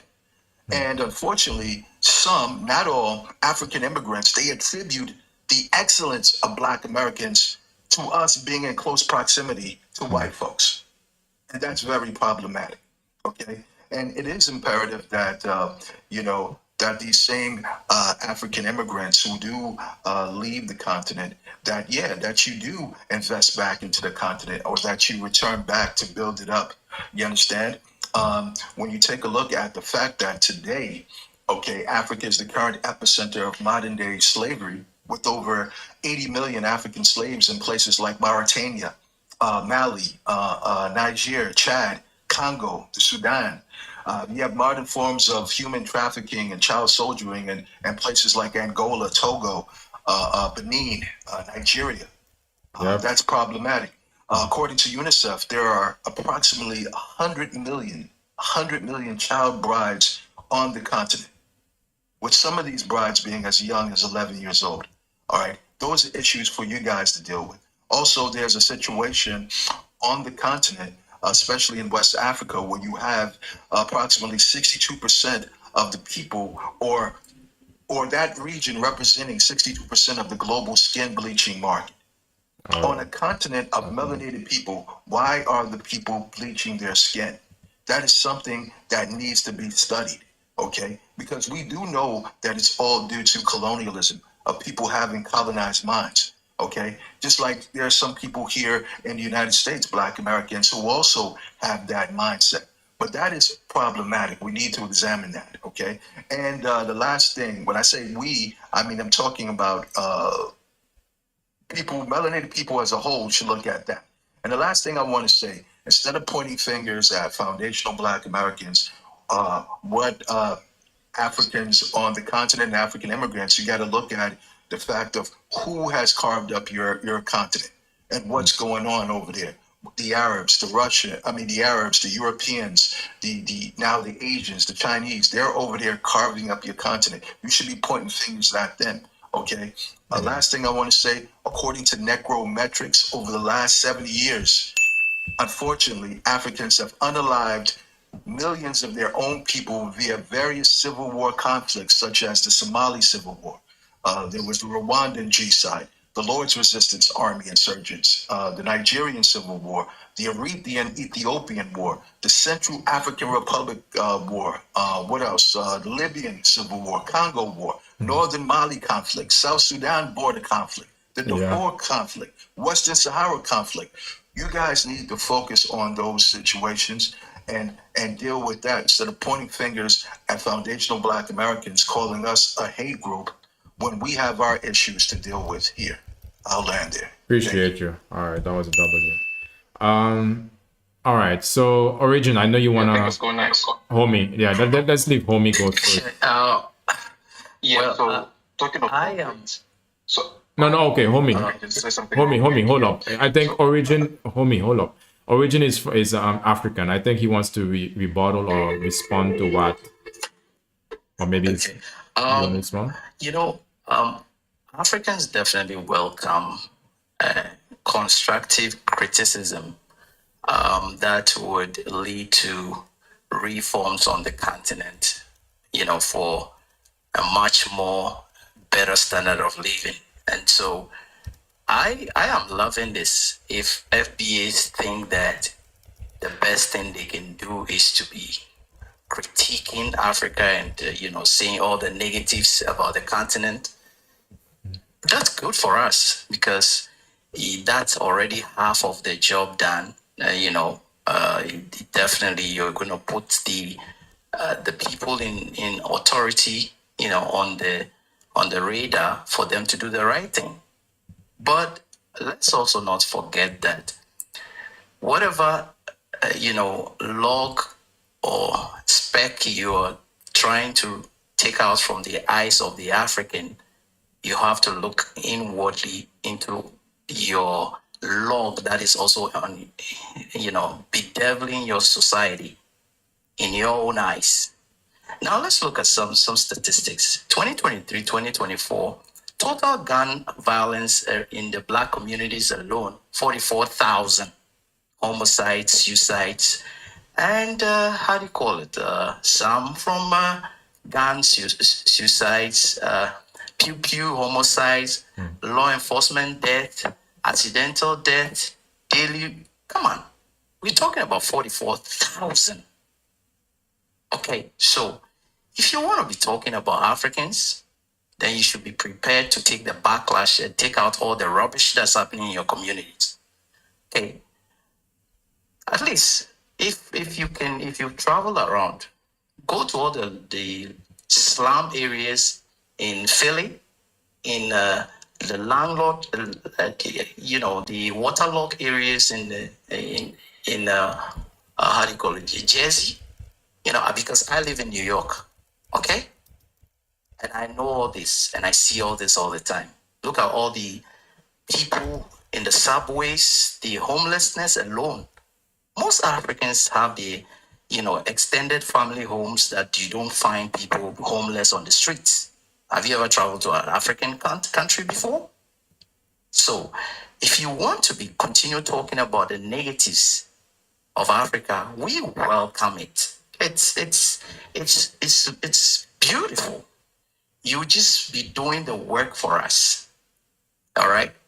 But Can I please don't let me finish. Let me finish. All right, Don't be triggered. Yeah, finish. Relax. Don't All be right, triggered. finish Don't get riled out.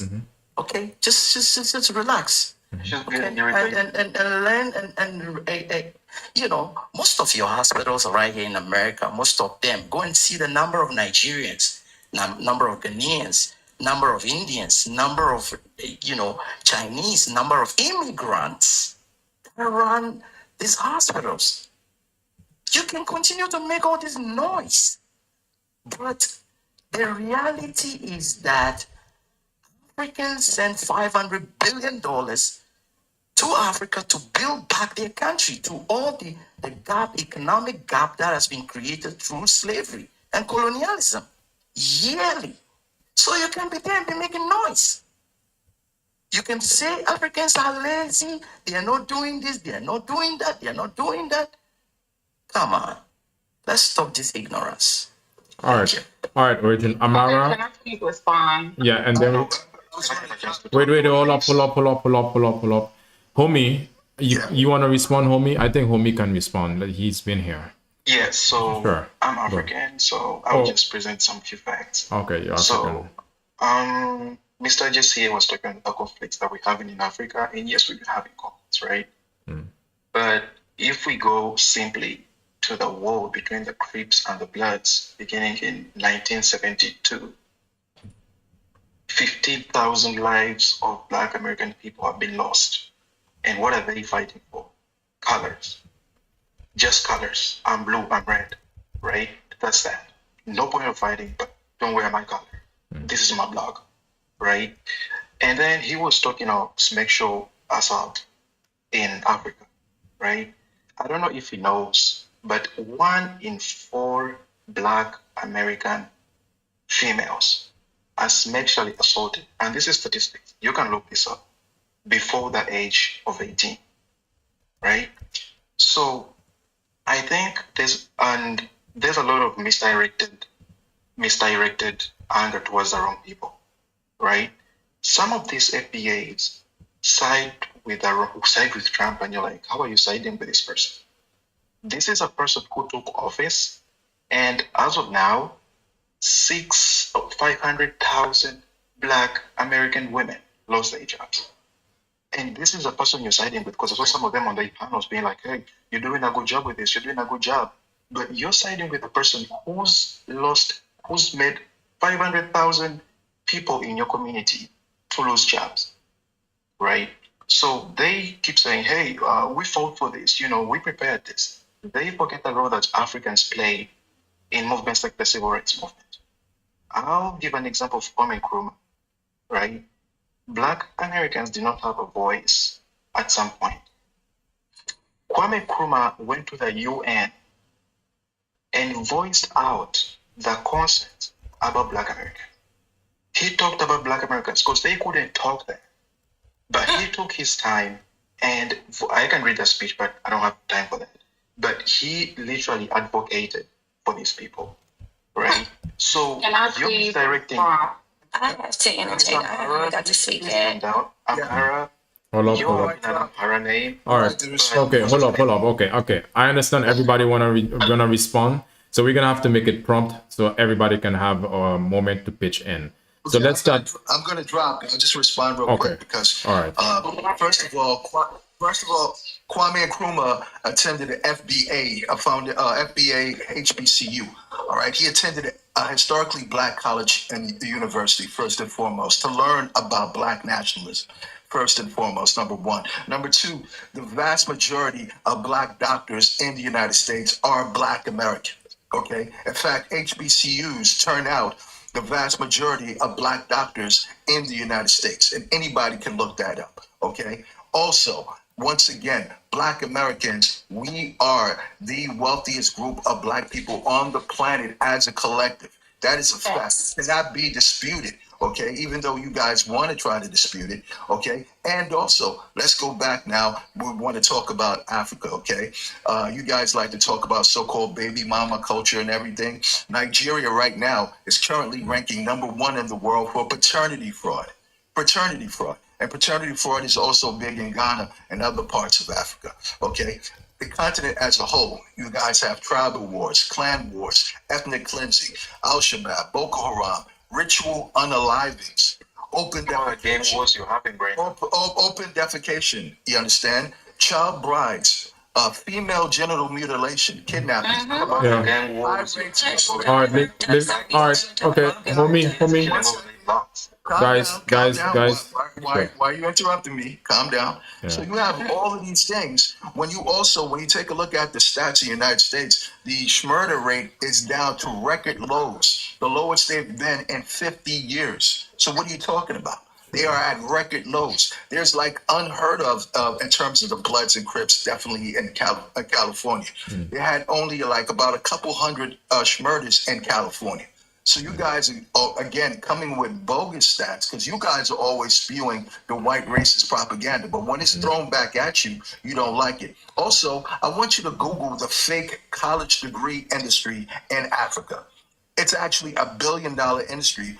And it's ironic where people are starving there, but the fake college degree industry, and especially in West Africa, it's very problematic. And it's $1 billion industry. There are people literally coming to the United States with fake degrees. And in Florida, they uncovered literally thousands and thousands of mostly African immigrants who had fake college degrees, who had fake nursing degrees. It's called Operation Nightingale. You can look that up. Okay, that is a fact. And the very last thing I was going to say, again, the top Black-owned businesses, the top 100 Black-owned businesses in the United States were founded by Black Americans and not African immigrants and not Caribbean immigrants. If you guys are so successful here, why is that the fact? Okay, most of you are Uber drivers, door dashers, hair braiders, and things of that nature. You're not the model minority. I'll land there and I'll drop. Thank you, host. All right, appreciate you. Amara. Is it okay if I interject? Oh, yeah, sure. Go on. Promise.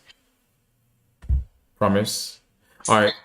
Yes, can you hear me? Yeah, you're good. Can you hear me? You're good. Okay. I just want to say this. I have to state real stats because I have to state real stats because I notice everybody compares themselves to our poor and our stereotypes. But the truth is, 82% of Black Americans are middle class, and we have a very healthy, strong, rich class as well. Black Americans invented so many things, including the internet, including the GPS system, first open heart surgery. We've contributed to the world. And not only that, with the downfall of immigrants is going to be their jealousy with Black Americans. You're comparing yourself to our criminal and our poor. But if I compare myself to your criminal, to your criminals and your poor and your land, it's no contest. Your problem is going to be jealousy. Get the jealousy out of the way, and maybe we'll continue to help you. But if you don't have Black Americans, you have no one. I want to let you know something. We know white people more than anybody, and they see you guys as being beneath us.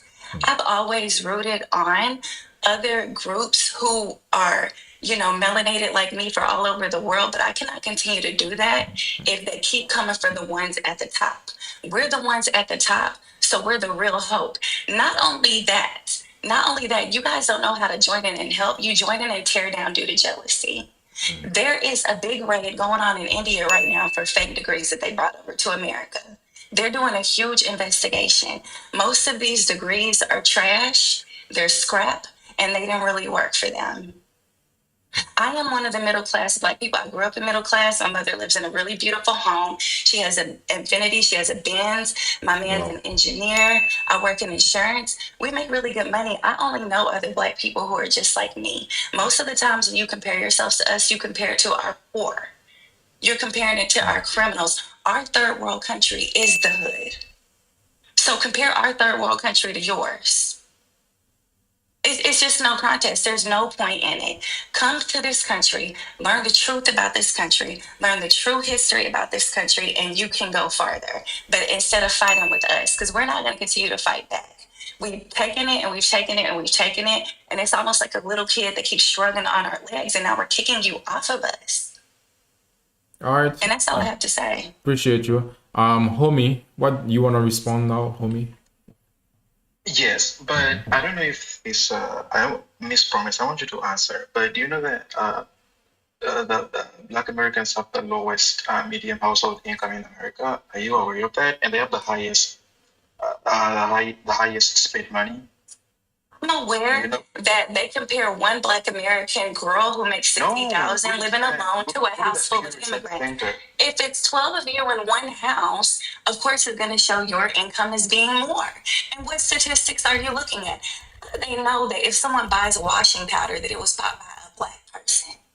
Please miss me with the cornball statistics. The bottom line is we are the most wealthiest. Now, do you want help? Do you want us to join together and we can actually become something great? Or you're just going to continue to keep that YT supremacist mindset? Because it ain't moving us. It's not going to do anything for us. If Black Americans cut off everybody today, we'd be fine because we contributed to everybody else, but we don't need y'all for real. We don't. There's nothing you can do for us that we can't do for ourselves. You're even in this country because of us. But the difference is that you know, Africans, we have countries and we have representation of countries. We have that unanimous autonomous power to go to the United Nations and ask for redress for slavery. The question is, the FBAs, do you have that representation and power and influence? Do you even have representation of countries to coerce or go to the United Nations and make your grievances known to them? You don't. You guys don't That is understand. just don't chicken it out. Listen, I'm you not don't have checking it that out. I don't know why you keep representation. saying that. Let I'm me just being finish. Let me finish. Yeah, Don't but get okay, triggered. Let me finish. origin. You're Oh look, projecting. origin. You think Origin. Tariq is gonna go advocate for you in the United Nations? I don't know who that is. Origin. Hold up. What do you mean? Look, not everyone know who Tariq Nasheed is, but Origin, ask one question, allow them to answer. If you're gonna compile the questions, then you know it's gonna be confusing. Just ask one question, Origin, and then allow Promise or Amara. I want to get back in the queue. Sure. But here's the thing, and this is nothing against him or anybody on the panel. This is nothing against Africans. What y'all don't understand is we are the. It's kind of like way above everybody's head who we're going up against, because who really goes up against us are the elites. Y'all don't understand that. It's the elites, then it's white supremacy, and they go against us the most because we're the most successful. And what we want to do, what we've always wanted, was black supremacy all over the world. You guys don't understand that. There was one of their prime ministers. She was caught in a conference saying that the biggest issue with Israel is the black American youth. We have nothing to do with anything to do with them. So what you guys don't understand is we have way bigger enemies over our heads. Because we are the ones to beat. We are the ones who are most successful, and I don't say that in a bragging way. They see us as a threat because we hold the key in the doorway to flip this system, because we made it so far. There's nothing that they can do to hold us back. They tried everything. It doesn't work. And they're firing all these black women. Black women are already like the top business owners in America. It's only going to jolt us into business even more. All right. You guys don't understand that. Amara, it's your turn. I want to respond briefly. Yeah, sure. You know what? Can I respond to that? Origin, he said Amara. He said Let me Amara. just respond briefly. I have a timer. I'm reclaiming my time. Yeah. So like I was saying, you know what's actually comedy to me? What's actually comedy is that these people are speaking from the lap of luxury living here in America. These people are enjoying their 5G Wi-Fi and their internet service. The fact that we're even able to speak and hear each other on this social audio app right now is thanks to a foundational Black American. They're in Starbucks drinking their lattes on their MacBooks. You know, this is the irony of it all.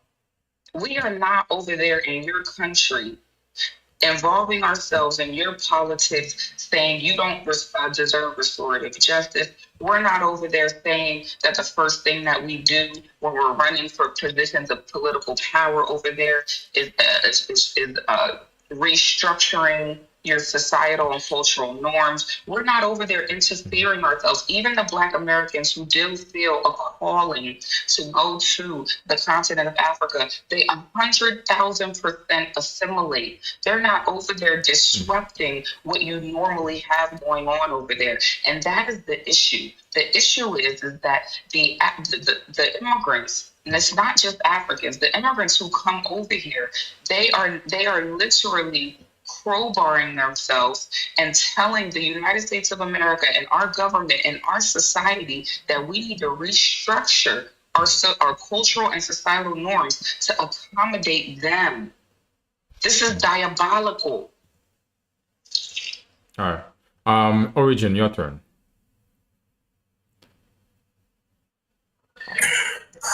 Okay.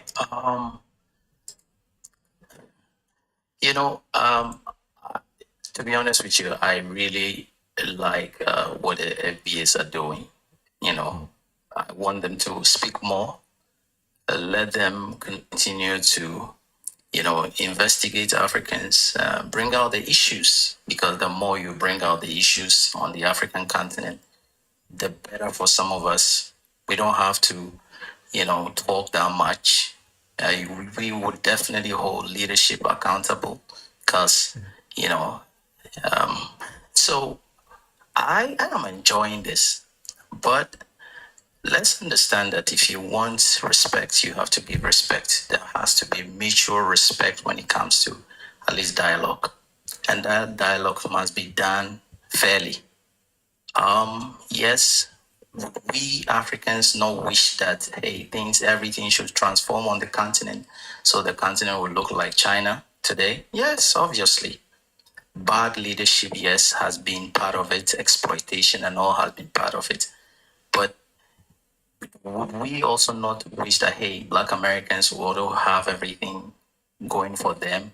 The discrimination, redlining, and all that's happening here and all that.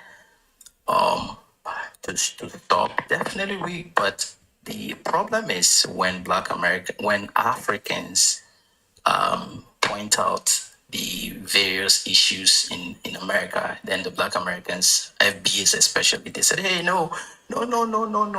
Africans, you don't have that right.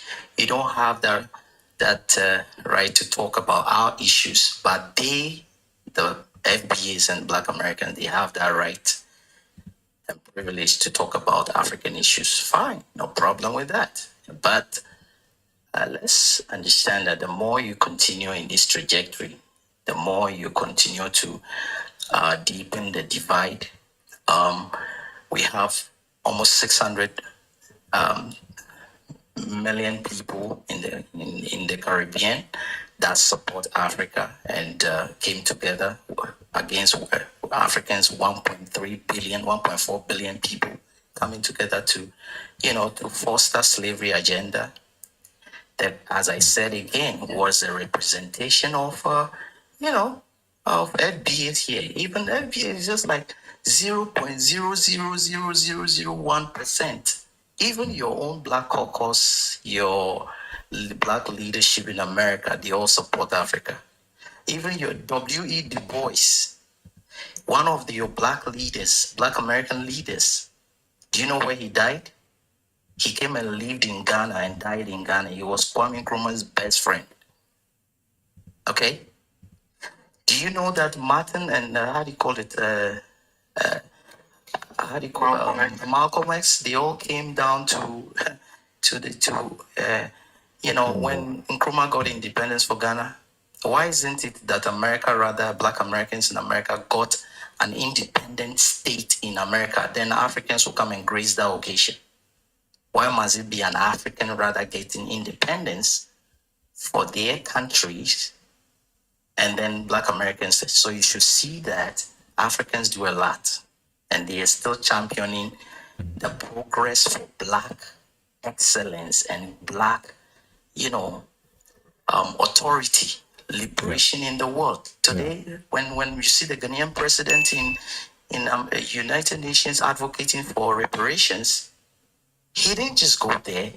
He's been supported by a unanimous group of people, Africans, 1.4 billion people, and 600 billion million people from the Caribbean. The question is, where is if you want to have a loud mouth, you must have a big representation.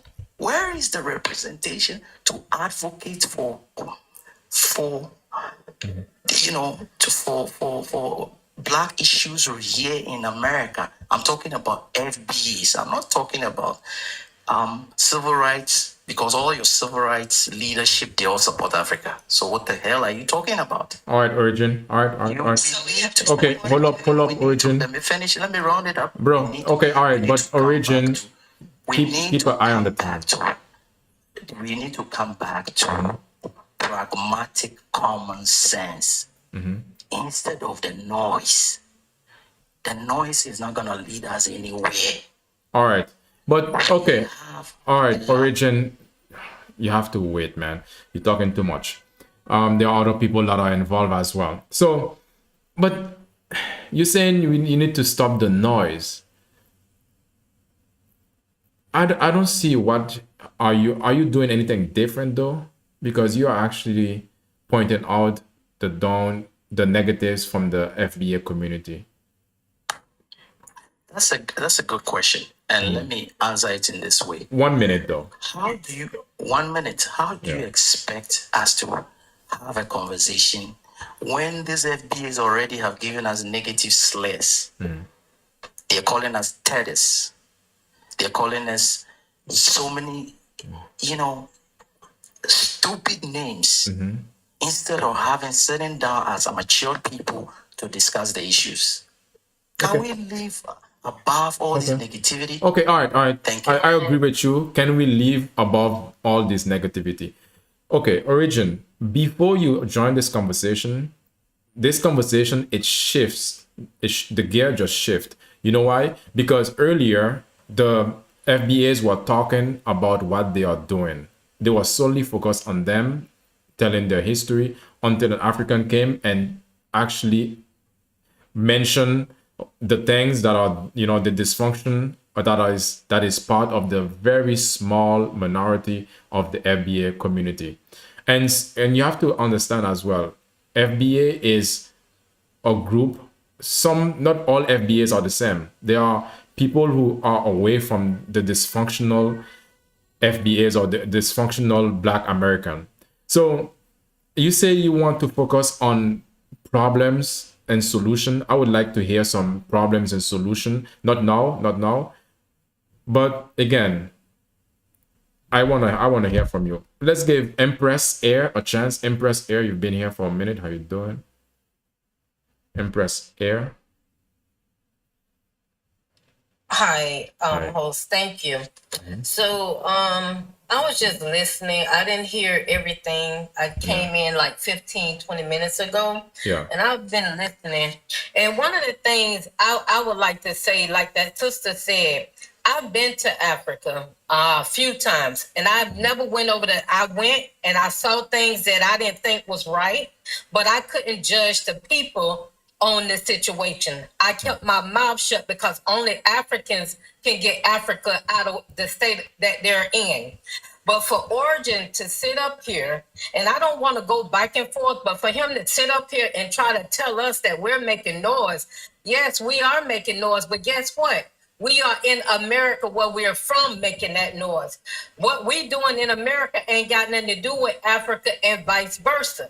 We need to stop always trying to horn in on FBA because at the end of the day, FBA, Black American, we're the same. We fighting the same cause. And the only thing I'm gonna say to Africans, before you get up here trying to tell us about our politicians, Malcolm X and all these people, you apparently didn't hear what Malcolm X said when he went over to Africa and he tried to get with the leaders there, and the leaders all cowered out, and he was shocked that they turned on him like that. So stop acting like, oh, we've been fighting this beast together and this, that. No, we ain't. We haven't been doing that. You just coming from where you coming from, and you now trying to get on the world stage. We've been on the world stage. Everybody, when you go to any country you go to, everybody trying to be Black America. Ain't nobody trying to be nothing other than a Black America, or they trying to get here to America. Ain't nobody trying to run to Africa like that, the Caribbean like that. And this is no disrespect. So when you come here and you want to talk to us, stop talking about we making noise, and you stop making noise and learn. Listen, we know our history. You can't tell us our history. We've been here. You just come and listen, and you're going to learn. Let us be the teacher and you be the student for a moment, and then you could go back home and be the teacher and everybody else be the student. And I'll land there. All right. Promise, you want to say something, or should Origin? You want to say something, Promise, or we can get Origin to respond. Origin, you want to respond? Yes. Or Promise? I Yeah, just sure. wanted to say, Yeah, it's your turn. hello? Hello, can you hear me? You sound very far. What about now? Now you're good. Now you're good. Okay. I just wanted to say that it's not going to help anyone. It's not going to help, African and Caribbean immigrants when they come to this land to just like criticize and tear down. You should just try to like learn, especially if you're going to live here, you have to learn how to live here and what's really going on. And so what you have to have is an open dialogue and not a dialogue where you come in attacking, because you have got to understand we have brown skin, but we don't know y'all like that. I've never been to Africa before, although I would like to go. I would love to go to the Caribbean. I've been to other places, but we don't know y'all like that. So you can't come with disrespect and then think there's going to be an open dialogue. Had we all been on one accord a long time ago, I feel like things would have been better for everybody. But this is the last thing I'm gonna say. You just have to come with respect and not come with pointing fingers, and understand that not everybody is, calling Africans and Caribbeans tethers. You never know what kind of people are in the line that you come into. So just come with respect, real open dialogue, and for real, what it is a seed of jealousy, and it has got to be removed because it's not gonna help you none, and it doesn't break us down any. That's all I had to say. All right, Promise. No, I'm sorry. Origin. Okay. The land size of America is 3.8 million square miles, and Africa's land size alone is 11.7 square miles, which is almost 3 times the size of America. Almost 3 times the size of America. Africans, almost 60 to 65% of Africans own their own lands. We have it in abundance, and we're encouraging all our brothers here in America who claim to be FBAs or Black Americans, and those who want to associate with Africa, they should gladly visit the continent. There's a lot of land that we can give to you guys for free. Even Ghana is already doing it. They just gave citizenship to 500 Black Americans, and most African countries are doing it. We don't pay all this property tax and all these, systems that are. Oh, you got cut off. Extort money from you guys, here in America. Most of the housing here is owned by banks. You have to pay mortgage and all that. We don't do that in Africa. When you have houses, you build it to your own taste and you own it for yourselves. I have had the privilege to do that. I see the big difference. I live right here in Mount Vernon. I have 2 houses right here in Mount Vernon. I work in the health field. And just a house costing me $750,000 of one house, multifamily. That will build you about 3-4 houses in Africa, especially in Ghana. So take advantage of it. You can continue instead of living in all this negativity. Let's channel our aggression towards how we can build generational wealth for ourselves, because our children and our people need to own the wealth that we have so that we can pass it on. So that we take back power. The best thing you can do, let me round up. The best thing all of us can do is unite our Black race together, so we can take back, leadership and control from our oppressors. All right, I'll agree with you right there. I'll agree with you. Okay, hold up, Origin. Hold up. Sometimes you just go on and on. I agree with you with that. It's but you have to also understand if you want people to listen, sometimes even though if someone is attacking me sometimes, or someone is attacking you and you want to have a conversation, sometimes you have to learn to see beyond it. I understand what you're saying, which is that because from what I've heard from you guys, there's a small feeling or idea that you guys would want to be able to connect somehow, or just accept each other and respect each other. Respect first. Respect from both sides. We've shown a lot of respect. Host. No, hold up. I'm going to make my point. No, look, We've shown a Origin. lot of respect. No, Origin, check yourself, okay? Look, we're having a conversation. Don't try that. Relax. So, no, okay, you guys are saying I'm being biased. How? How am I being biased? For me, I'm right there in the very middle. Right there in the very middle. But all I'm saying is this. If you're going to come to a conversation with someone, talking with someone, and you are bringing out the negative about them, it's going to be hard for them to actually stay positive as well. That's all I'm saying. But if you came, because Origin, you understand what I'm saying, or you just... Host, if you can be fair to the conversation, you know very well that a lot of Black Americans, all they've said about Africa is negativity. And you have never sat down, you have not condemned any of them and said that, hey, you know what? What positives have they said about Africa? Which four positive things have they said about Africa? Okay. Point it out. JT was here for a while. I uplift. You see, someone just said I uplift Africa. Look. Can you point out any positive things, Black FBs? Can you point okay, out I would prefer. Can I say something? Sure. Can I say something right quick? Sure. Let me just say this. I see where you going at, and we all want peace. I want peace too. But we have to deal with the negativity. And the negativity is people like what Origin trying to put out. He trying to put out a negativity. There was a time, Origin, I don't know if you know this, but I just got on this app, this TikTok app. I've been on here for now about a year. And before I knew it, they had been talking, the Africans had been being negative to Black Americans. I didn't even know that.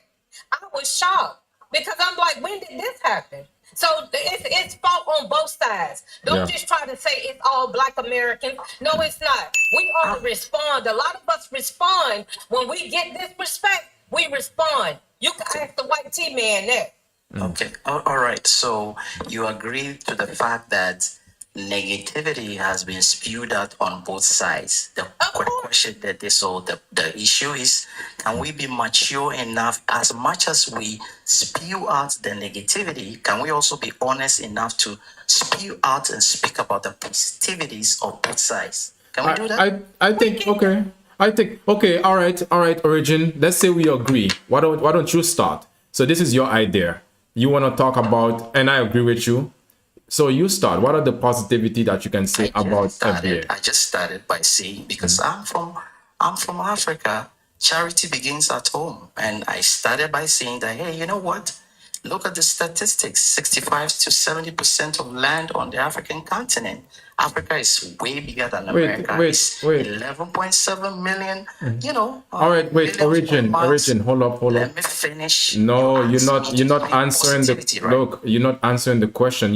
I asked you. You want me to talk about the good things about America, but you don't want me to talk about the good things about Africa. But wait, hold up, man. Right. What? Look, you see this conversation. No, look, Origin, you're trying to start a confrontation. I'm just trying to have a conversation, not confrontation, just a conversation. Just relax, okay?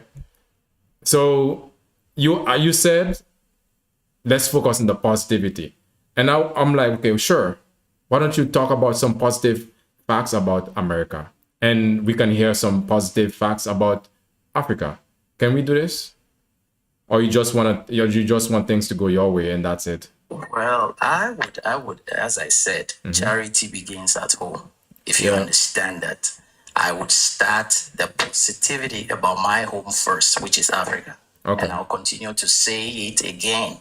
Okay. That in Africa, we don't have proliferation of guns all over the place. We don't. People can move through the streets freely. The only people who have access to pew is law enforcement. In Africa? Anybody, let me finish. Anybody Look, you can be talking and I can ask you a question, but for some reason it seems like you want to run this. Like, look, you're having a conversation, you just want to have a monologue. Come on, man, this is annoying. If I look, anyway, you are done deal. Empress Air, what are your last thoughts? For me, that's frustrating. Well, you know, only thing I'm gonna say is that I would like to see a change within the diaspora. You understand?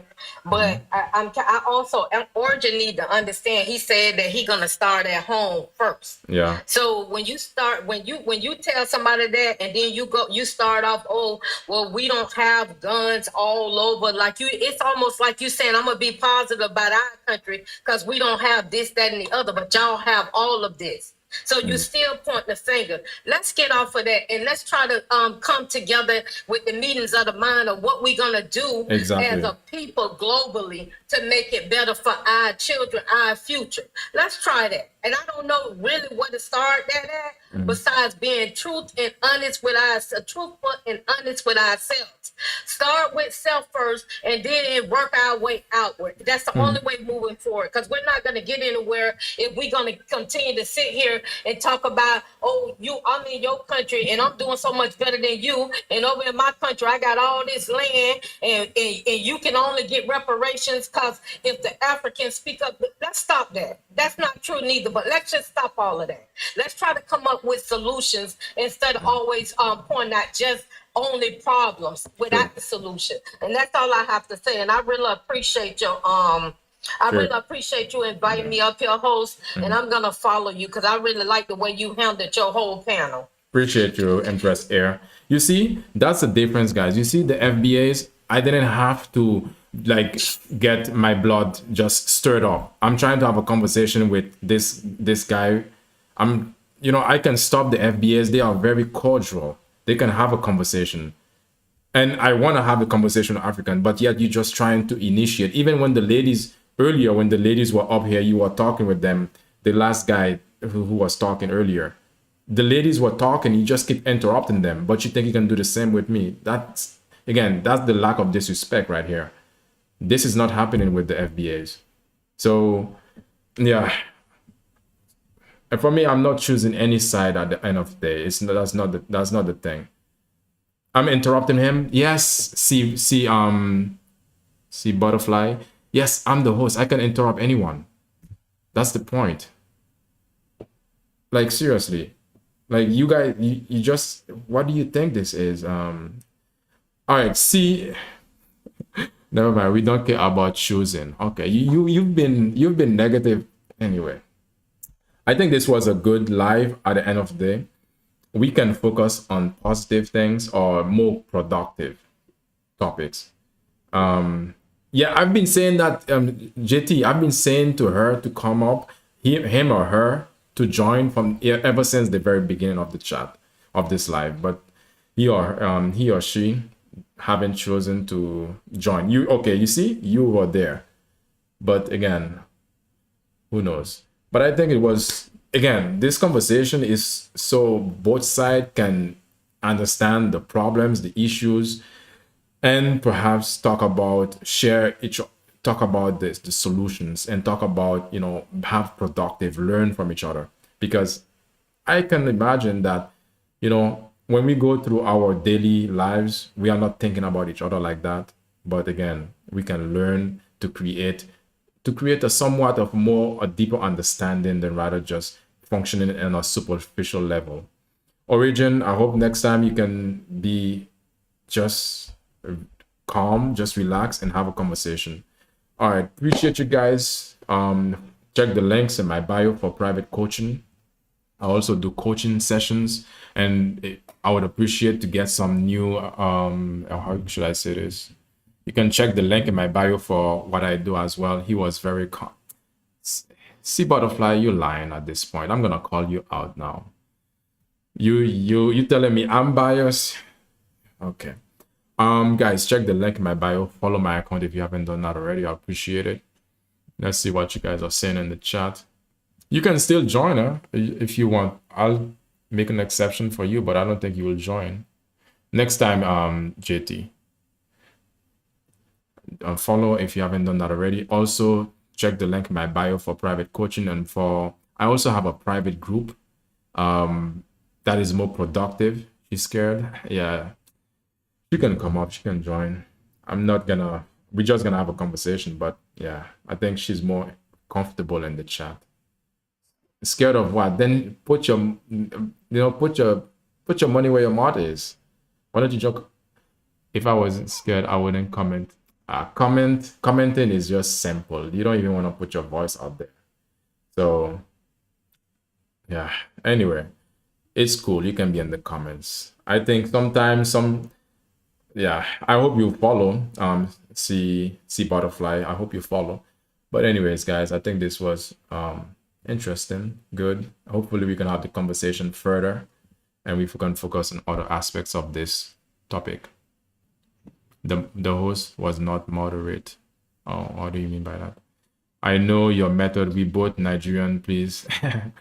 You see, that's where you go wrong. At this point, see butterfly. You just made one wrong step, and I think at this point you're just gonna keep falling on the mistakes that you're gonna be making.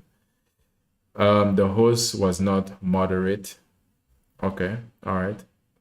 So all right. So you should talk to customer representation or customer service. In what way? So this is, you say I wasn't moderate, and moderate in what way do you mean? Care to elaborate? I appreciate what the host is trying to do. Appreciate you, motivator. Appreciate you. See, again, I don't have to be liked by many, but a bot. Who's the bot? Well, but those who know. Those who knows know. All right, let's see.